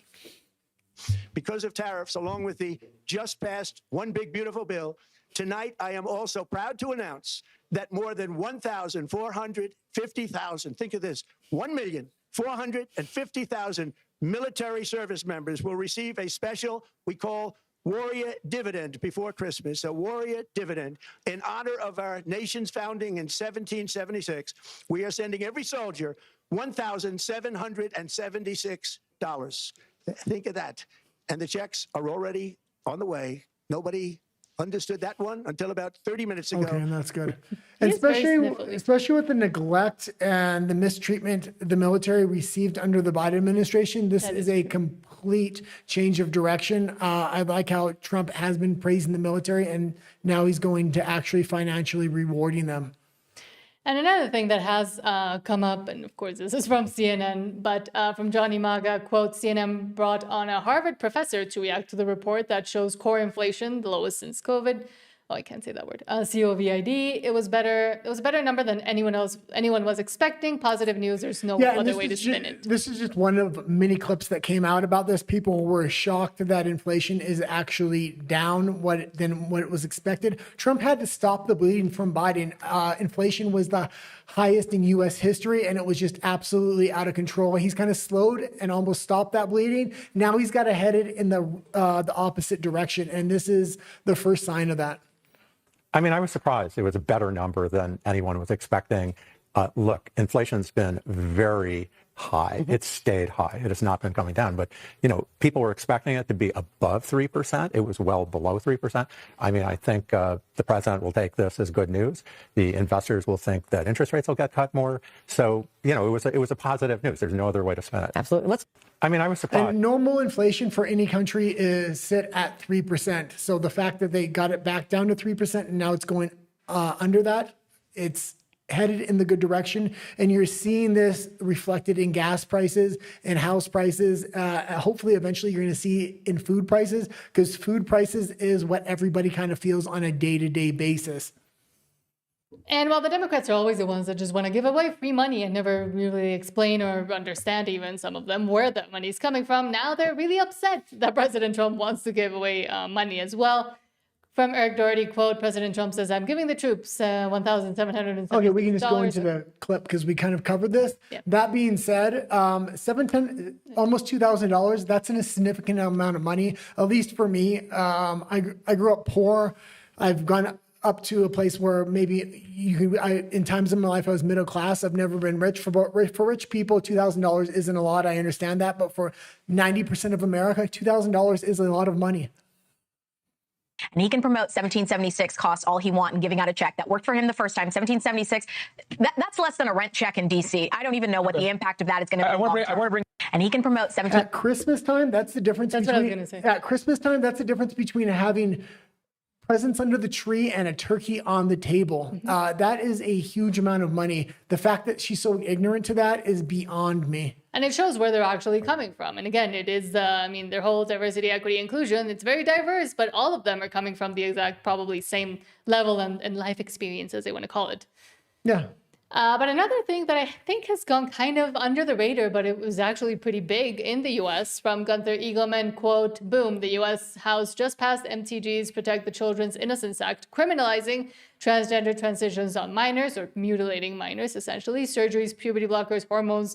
216 to 211 win codifies Trump's executive order. Doctors face felony charges for mutilating kids, protecting innocence from radical agendas. Yeah, and this is, again, another huge story. Actually, all the U.S. news is huge stories where Trump is realigning with his base, making really good policies. This policy is especially good. RFK came out along with a number of other press conferences from the Trump administration touting this fact. And this is important that they push this on an international scale, and it makes international media, because we reported on our last show, the UK is headed in the wrong direction again. They're re-implementing puberty blockers, puberty blocker studies, and giving puberty blockers to 2,000 to 3,000 children, basically treating them like lab rats when they already have the results from the Tavistock clinic. These were not good policies. Without Trump in office, or without an administration in office that is going to push back against this, I dread to think where we would actually be today. So. And more news about Trump as well. From Eric Doherty, President Trump reveals he will be surging housing affordability in 2026. They didn't say how, though. With the most aggressive housing reform plans in U.S. history, and a new Fed chair. Now that's how you do it. Yeah, what I believe they're planning to do here is actually build smaller houses. A lot of the houses that are built are 4 and 5 bedroom. They need to build more starter homes. We're talking 1, 2 bedrooms, things like this. If that happens, people can actually afford those kind of houses, especially in the United States. I'm glad that he realized this 50-year mortgage bullshit. He did not go with that. He's going to find other ways to make housing costs cheaper. But don't be like Canada and put people in container boxes, because that doesn't work, especially if they're old and it's cold. Generating plants, a record, and it's a record that won't be beaten by practically, I would say, by anybody, or certainly not very soon. Prices on electricity and everything else will fall dramatically. The Democrat inflation disaster, again, the worst in the history of our country, also robbed millions of Americans of home ownership and indeed the American dream. The yearly cost of a typical new mortgage increased by $15,000 under Democrat rule. In 11 months, we've already gotten that annual cost down by $3,000, and it's coming down a lot lower. Wait till you see. The numbers are going to be shocking. And I'll soon announce our next chairman of the Federal Reserve, someone who believes in lower interest rates by a lot. Okay, and that's good. And that's a big thing. They got a new Fed coming in, so he's going to cooperate a lot more with Trump. Interest rates are going to come way down before the midterms. There was also another story I didn't throw in there, but they currently built 1,600 new energy plants within the United States. It's the biggest surge, I believe, in American history. So they're trying to build a lot of energy for AI needs. Even if these tech companies build their own energy facilities, the government needs to build energy facilities for the populations in those areas. So it's good that all the right moves are currently being made. Where a year out, it's going to take time to do a lot of this stuff. But he's only been in a year. I really feel like he managed the stopgap and is starting to turn things around from the devastation Biden had kind of implemented the 4 years before. But hopefully his plan doesn't include that stupid idea he had of 50-year mortgages, because that would not help anybody in any way. And hopefully they got past that stupid idea and are now giving other ideas. And it wasn't just 15-year mortgages or 50-year mortgages. It was 15-year car loans. Nobody even owns a car for 15 years. It's broken by the time you're done paying it. That being said, this is the good thing about the Trump administration. They do listen to their base. Trump was touting the jibby jab forever. He got booed every time he went on these campaign stops, and he realized the base didn't like that. Same thing with the 50-year mortgages. Same thing with 15-year car loans. He listens to his base through social media. But he does take a while sometimes to listen. Especially now that Charlie Kirk's gone. I think Charlie Kirk was that in-between that was really letting him know how the base and the young people felt. With Charlie Kirk gone, it's taking a little bit longer, but he's gotten that message. It looks like he's probably going to clear out Susie Wilds. Kash Patel hopefully is on the chopping block. So. Mm-hmm. And going back to JD Vance, and this is the last story within the American news section. We're going to move to Canada next. And we'll read comments and then move on to Canada. From Documenting Sailor, JD Vance says, quote, the People's Republic of China doesn't like Bitcoin. We should be asking ourselves, why is that? Okay, this is actually a big statement, and he's preparing for the 2028 election. He wants the libertarian community. He wants the Bitcoiners as well. This was a huge base for Trump. Why is it so important? Because this is an independent bloc that can swing left or swing right. They swung right for Trump last time. I think JD Vance realizes this is an important bloc. But I actually think that where Bitcoin is going is as a strategically important asset for the United States over the next decade. It's one of the reasons why President Trump, with the help of our great AI guy, David Sachs, it's one of the reasons why we started the Bitcoin Reserve. Because we want to start to put in motion the strategic importance of Bitcoin for the United States government. We know that the PRC doesn't like Bitcoin. The People's Republic of China doesn't like Bitcoin. Well, we should be asking ourselves, why is that? Why is our biggest adversary such an opponent of Bitcoin? And if the Communist Republic of China is leaning away from Bitcoin, then maybe the United States ought to be leaning into Bitcoin. And that's one of the things that we're going to be doing. Okay, the Trump family and JD Vance are big into Bitcoin. I don't own any Bitcoin. That being said, I do know the Bitcoin market is fairly volatile. It can go up and down. It's expected because of this announcement where he was talking about that the Fed is making a Bitcoin reserve. Basically, anytime they confiscate Bitcoin from criminal activities, they're going to sell non-Bitcoin digital assets and buy Bitcoin with it. And then they'll have a huge Bitcoin reserve. This is going to bring a lot of stability into Bitcoin itself. So it shouldn't have as much fluctuation as it did before. But then at the same time, the BRICS are trying to do that whole unit, their own kind of thing. So maybe that is why they're moving away from. Yeah, but Bitcoin's, at least it has the appearance it's not attached to a government directly. Mm-hmm. So people do like that somewhat. And it has a lot of independent support, like libertarian communities, people that are swing voters. I'll quickly blast through comments. Sean says, do I trust the Brazilians or the South Africans? They would give me gold for this currency. Let's be real here. In the end, gold and silver and platinum have some real world value, but as they're using currency as just a form of fiat currency from a era long past. Oh, I will say one thing to that. And that is this unit currency isn't meant to be for individuals. It's mainly for big exchanges done for like say you exchange rice for coal or whatever, and you have a $10 million balance, you can either keep it in the digital currency or you can exchange it with one of the vaults that the Chinese government is setting up in these BRIC countries, so they can take some of their money back in gold, keep it in that reserve currency, or exchange it for one of the other international currencies. So it's mainly a way to kind of get around a lot of the sanctions that are happening on Russia, on China, countries that are within the BRICS. It's not meant to be so much used as a digital currency for individuals. Sean also says, what happened to Carlos Slim? He's there. He's kowtowing a bit more to the Sheinbaum and AMLO and Morena government.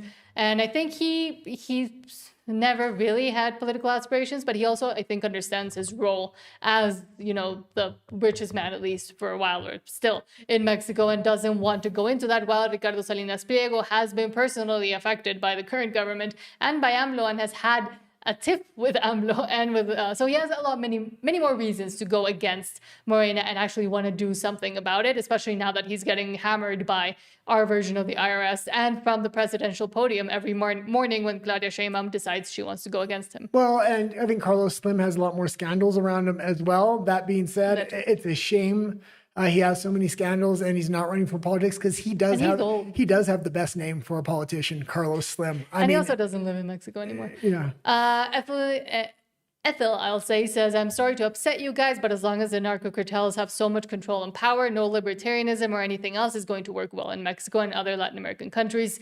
But I agree. And again, it's that shared power base that we always talk about and the freedom through chaos that does exist in a sad but certain way here in Latin America, especially in Mexico. But I do think that if the US starts, and continues to fund politicians and movements in Latin America that turn more towards the right, that is their way of actually also coming in and being able to control that power base and either shift it towards, in a way, legitimizing it in a way, or towards ending it fully. Yeah. So it could be like a Russia kind of thing, or a get rid of them forever kind of thing, which I don't know if they're even able to do. I'll talk about two things really quick here, and that is digital ID and digital currency. As long as cartels are here, it's not going to be a real thing that is implemented on the population with complete authoritarianism. I mean, yeah, there will be a digital ID, but it's probably how it's going to work now. You're expected to print out your digital ID and laminate it at home. That's the Mexican form of digital ID. And if they do bring in a digital currency, again, they're not going to get rid of the regular currency because cartels want to be able to hide their money and hide their identities. That's the one good thing about shared power of cartels and government. The next thing I'll talk about is the United States does look like they really want to clean up these cartels because they want to implement power on the Western Hemisphere. And the one power base that can kind of fight back are not governments, but cartels. Where was I going with that? So when I listen to a lot of generals in the United States, when they talk about coming into Mexico, if this does happen, or with the cooperation with the Mexican military, the way they want to do it is support certain cartels so they can have cartels fight amongst themselves and roll up power to one or two cartels that will be left, and then roll those cartels up within the government and legitimize them, much like what happened with the KGB in Russia. And I think, again, with that plan, also what they don't want is for the cartels and those infiltrated within the Mexican government, military, national defense, national security, etc., for those to go fully all against the U.S. I think they want to make them fight amongst themselves and then again decide who the winner is. And then they'll put pressure on them to legitimize their money, legitimize the assets, give them big contracts, big business that go with the United States. So, but also they get an advantage of that whole digital ID, digital currency, and the U.S. being able to control that within Latin America. I'll quickly try to finish. Sean says, I can't believe, given the propensity of the left to postmodernism and their opposer power matrix, would be happy about nuclear fusion power. Exactly. Yes, the left has always been about energy scarcity. Their entire economic model globally that neoliberalism tried to present is scarcity of energy. And that's why they presented all these green energy like solar, wind. It can't produce enough to actually manufacture at scale. And so they're trying to deliver carbon credits, different schemes like this on a global basis that was really supposed to be based around energy scarcity. Fusion and is really the opposite of that. So yeah, he's completely right about that. That will throw a monkey wrench into the neoliberal order. Sean also says, remember, Caitlin Collins is a grifter who was a member of the far right long before she joined CNN. Yeah. Non says, and they paid her a lot of money to do so. Non says, I agree with Guy. Once again, the official narrative doesn't add up. And also says, gotta go. See you next time. Thank you for being here, Non. Although you're not here longer here, but thank you. Steve Surfaro, hello, says, oh, good to see you. Trump, wages rising faster than inflation. Wages? Wages rising faster than inflation. Yeah, I mean, Trump's only been in there a year. He's stopped the bleeding, and he's currently talking about all the things he's implementing. It's just going to take time. I think right around the time the midterms come, things are going to be looking really good in the United States, especially when you compare it to the rest of the world. He's made the good decisions, and very few politicians on a global basis have dared to go in that direction. The countries that have are small countries like Hungary, like Argentina, like Chile. They're not really global powers like I would say like a Brazil or like a China or like the EU. So Trump has really dared and set the model, which I think works very well.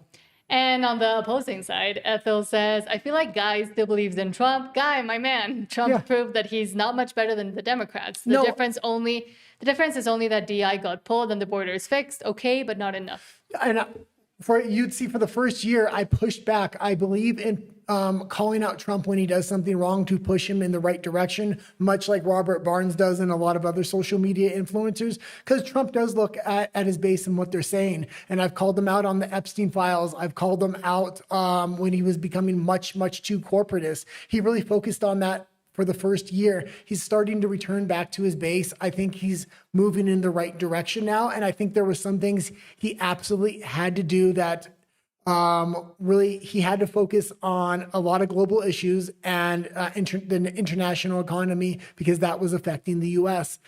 And he had to stop the bleeding. So I think that's why he made a lot of the decisions he did in the first year. And Ethel says, Nat, America can't even fix its own issues. It's not like it can't help Mexico. It's more like the politicians don't really want to. They simply play their money games. You're believing too much. And I have said and stated that I don't think America and the U.S. coming full into Mexico by themselves is a good idea. I do think it would form into a war essentially between Mexico, which is mostly corrupt and dominated by cartels, and the U.S. So I think it does have to be a support from the U.S. because the Mexican governments, all of them, corrupt, have proven they can't do it by themselves because there's too many interests and too much corruption within the Mexican government. But I do think that the U.S., especially under Trump's plan and under the new national security strategy, would benefit a lot more from having Latin America in general, but also Mexico specifically, because we're so close, cleaned out and to become more of a Mexico first, also like America first, and also Argentina first, etc. It benefits the U.S. in the long run, especially given trade and with the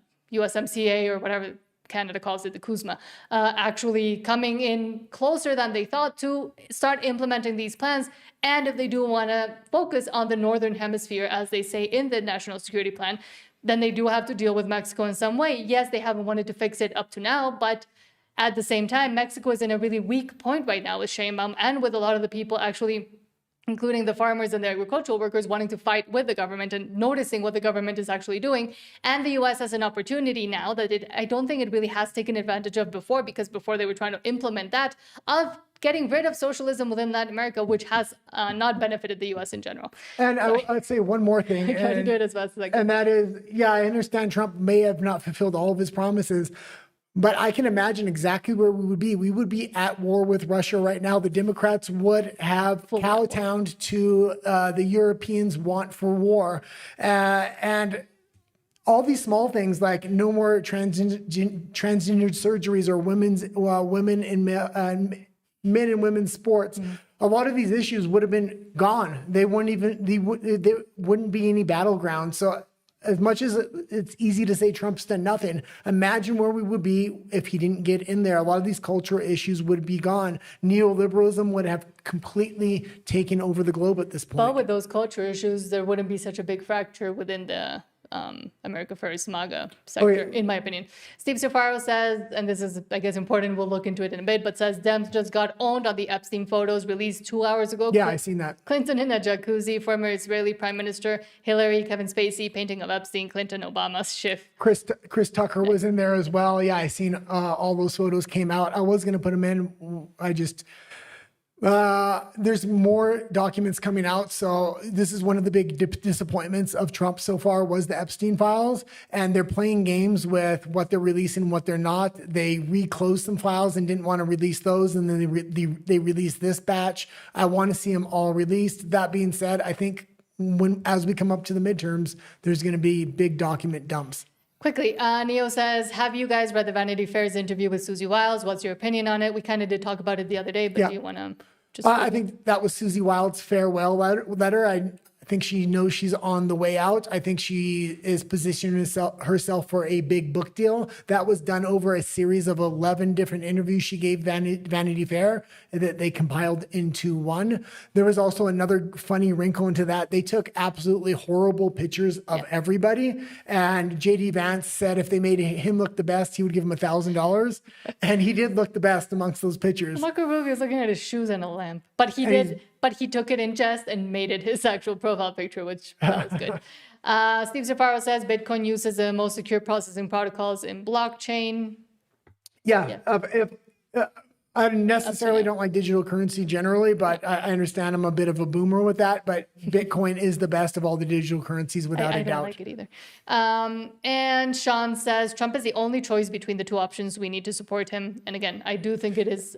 100%. For a lot of people, it will be a battle of two evils, but he is the way least evil and has actually done some things. Some others will take a lot longer for it to bear fruit. 100%. We need to back Trump, especially going into the midterms, but we have to be, now's the time to fight the war between America First and the Rhino Republicans for who holds those seats in the House and the Senate.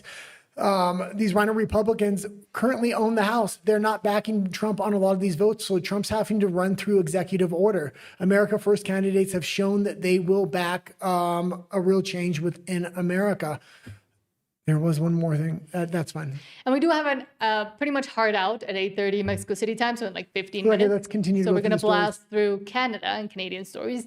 CCFR says, quote, boom, you don't have to turn your firearm in Saskatchewan because no one's going to come get it. Premier Scott Moe explains how he destroyed Mark Carney's plan to confiscate firearms in the province while speaking with Sheila Gunn-Reid from Rebel News. They're trying to do a huge gun grab in Canada. Their enforcement arm is too scared to do it, thank God. Otherwise, they would have had the guns already. They're criminalizing people that used to have legal guns. They're now saying these guns are illegal. It's good to see one province at least trying to stand up to the federal government. The Australian government is also doing a similar gun grab after what happened at Bondi Beach. So this is the neoliberal order's game plan, is to do these gun grabs.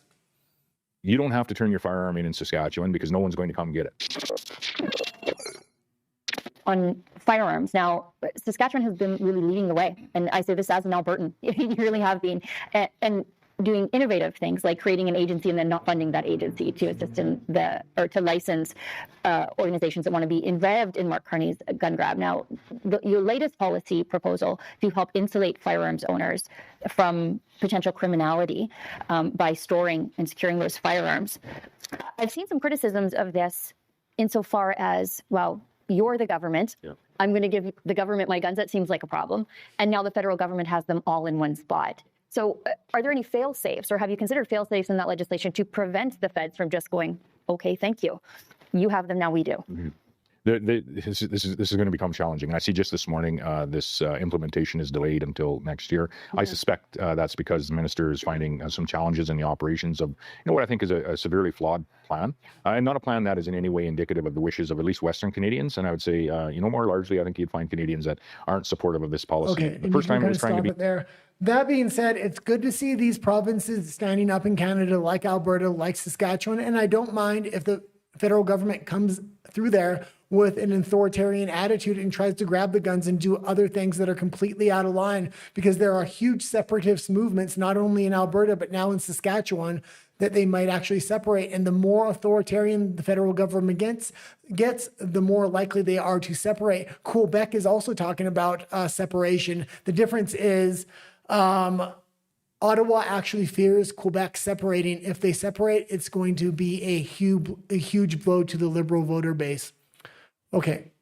And we also saw, Canada has been doing gun grabs for a very long time.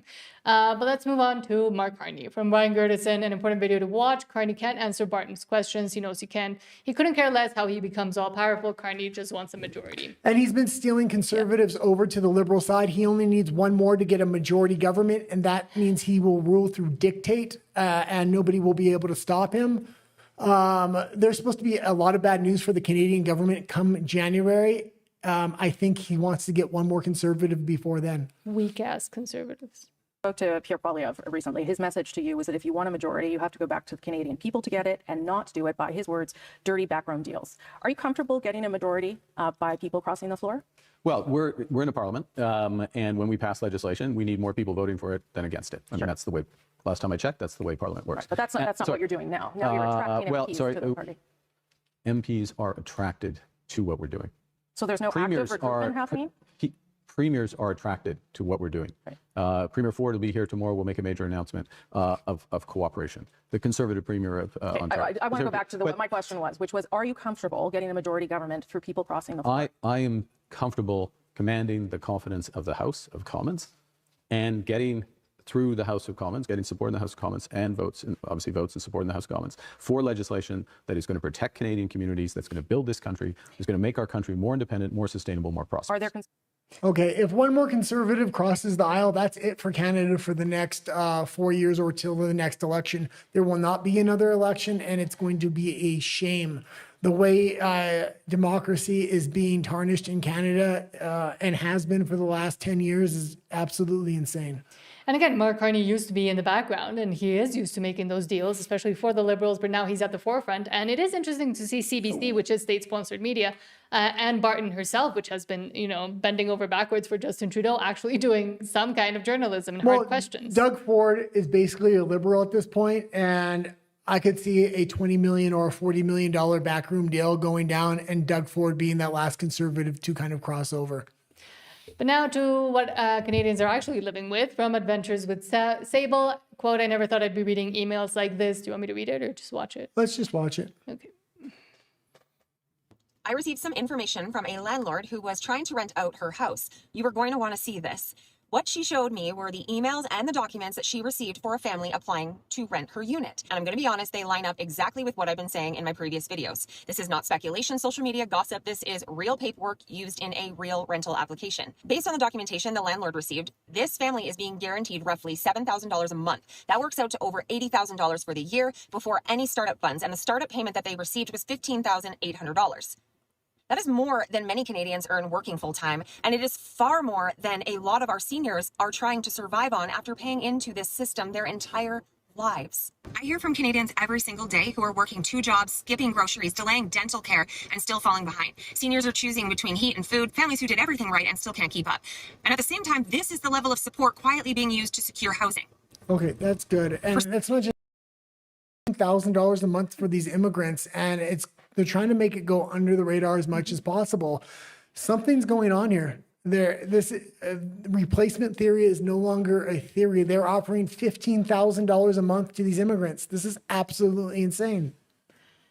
And again, it's not just a rumor. I lived in Canada for 13 years also, and sometimes it was true. Like, you are cutting it close to when you have to pay rent and everything else. And it is insane that the ones that are first incoming into Canada, even me that I had been there for a while, didn't have those privileges when I first arrived. Okay, let's move forward to Australia now. Okay.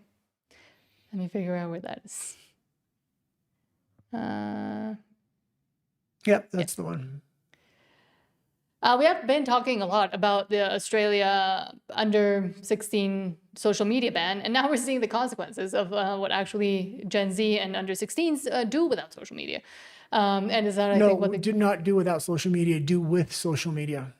No, what they do without social media. No, they organize this on social media. This is a rebellion amongst teenagers to use social media and then post on social media what they're doing to kind of spit in the government's face, which is a good thing. Now, I don't necessarily agree with the violence that has happened, but I'm glad to see the youth are resisting here and showing the government they don't have any way to stop this. And hopefully this is a message to the rest of the governments around the world. This just makes the governments look incompetent. Lord Bevo says, quote, Australia's Prime Minister Anthony banned social media for kids under 16. They're still teenagers, loot, trash. You're talking really fast. Loot and trash at Woolworths supermarket in Melbourne.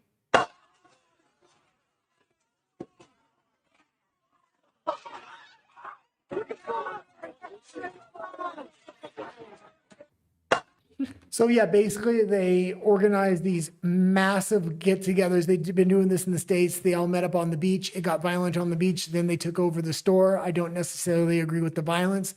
That being said, they're really trying to send a message to the government. You have no control over who you say can and can't use social media. So I'm glad to see the Australia government's incompetence here.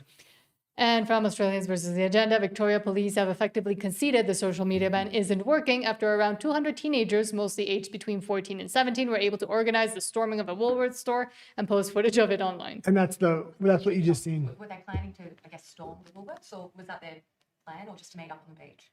My understanding, there is an indication that through social media, the 150, 200 young people have gathered on the beach. And for one reason or another, they thought it was a great idea to go across the Woolworths store. Do you have any idea of the age range of these people involved, given obviously there is meant to be a social media blackout of under 16? So my understanding, Victoria Police has spoken to 3 individuals in particular where we have well and truly identified them, and their ages range between 14 and 17 years of age. So many of them then you can assume shouldn't have been on social media in the first place. That's a conclusion one can draw. The fact of the matter is that this was, mobilised through the use of social media, and we're talking to 14, 15-year-olds that were present down there. Is this TikTok? And again, it is the incompetence we continue to see from these governments that try to be censorious and authoritarian and end up with egg on their face because, of course, same as in the UK, the teenagers especially are the ones that will know how to circumvent, go around, and actually protest properly against their censorship. Well, yeah, and this should be a signal to the rest of the world, push back when they're trying to mandate these digital currencies, digital IDs, things of this nature. Okay, let's go over to Europe now. Okay. And maybe we'll go to 8:45 just because there's quite a few important stories here. Okay. Well, there was major protests over in Europe over the weekend. We're going to show footage from this, but the EU was gathered and trying to fund this Ukraine war for the next 2 years. They didn't manage to get the level of money they wanted, which was $140 billion. They did manage to get 90 billion, which I don't know how long that's going to last. It's going to have to line a lot of politicians' pockets. From Basel the Great says, wholly as the UK is going full police state, not only are they getting rid of jury trials, they plan to allow magistrates to sentence people for up to 2 years without appeal. Yeah, and this is just going another step further. They're just giving massive powers to the judiciary and to the judges and getting rid of jury trials. We talked about this, but the fact that the sentencing guidelines are going to change now. You, Mr. Speaker, I'm going to do my best to get an answer, but I'm not sure I'm going to get one based on the 2 we've just heard. Without any kind of mandate, the government wants to do away with jury trials, and it wants to extend the powers of magistrates to sentence people for up to 2 years without any right to appeal, conviction, or sentence. Can she confirm that last year, of 5,000 cases appealed from magistrates' courts, more than 40% were upheld? Is it the government's policy to simply live with this number of miscarriages of justice? Thank you, Mr. Speaker. Yes. Yeah, so no more appeals in the UK and straight to a judge trial. Like the actual system of justice is falling apart in the UK. We already see a 2-tier justice system. This is only going to go to compound that, especially when they're arresting people for hate speech online or memes online. And now a judge is just going to uphold sentencing guidelines. You want to go to Ukraine? Mm-hmm. From Lord Bibo as well, quote, Ukraine strikes Chinese oil tanker in the Mediterranean Sea. The drones were launched allegedly from Greece. The SBU published footage showing Ukrainian drones striking the Shadow oil tanker Kendall in the neutral waters of the Mediterranean Sea. And we already seen oil tankers being blockaded from Venezuela from the U.S. The Ukraine doesn't do anything, especially on a Chinese tanker, unless the U.S. says. They're really trying to draw China out here and really have an economic impact on the Chinese economy. This is, I think, only the beginning of an amplification of a focus on China, whether it's directly from the U.S. In Venezuela, or they use their proxies like Ukraine to do their bidding. That was it. Yep. Let's. Also, speaking of Ukraine, from Lord Bibos, says, quote, no one will leave the EU summit until the issue of Ukraine's financing is resolved. And they continue to go round and round at this point. Yeah, and Russia. they came to a compromise, which was 90 billion, far less than what they wanted. Also, certain countries like Hungary, Slovakia, and one other country is not indebted and doesn't have to pay any of that money back at any point. Years. We're speaking about 137 billion euros that are necessary. It's the estimate, our own estimate and the estimate of the IMF. And we have committed to cover 2/3 of it, 90 billion euros. I have made two proposals, two options on the table for this funding. One is funding through the EU budget, borrowing against the budget. And the second possibility is the reparations loan. So today we will have the discussions about... That's good. And they did not steal the Russian assets. That would have a massive backfiring effect on the UK banking system. So they got the loans, but they didn't make all the EU countries pay these loans back. And Viktor Orban did speak against it, saying, quote, confiscating Russian assets to fund Ukraine, a declaration of war. Taking the money out of one side to give it to the other would drag the EU into conflict. And this is the one voice of sanity in the EU right now. I mean, there's a couple other countries now that are standing up with him, but he has been the one politician that's been on point from the beginning. Guarantees for what? The whole idea is a stupid one. To take away the money of somebody. There are two countries which are in war, yeah? It's not European Union, Russia and Ukraine.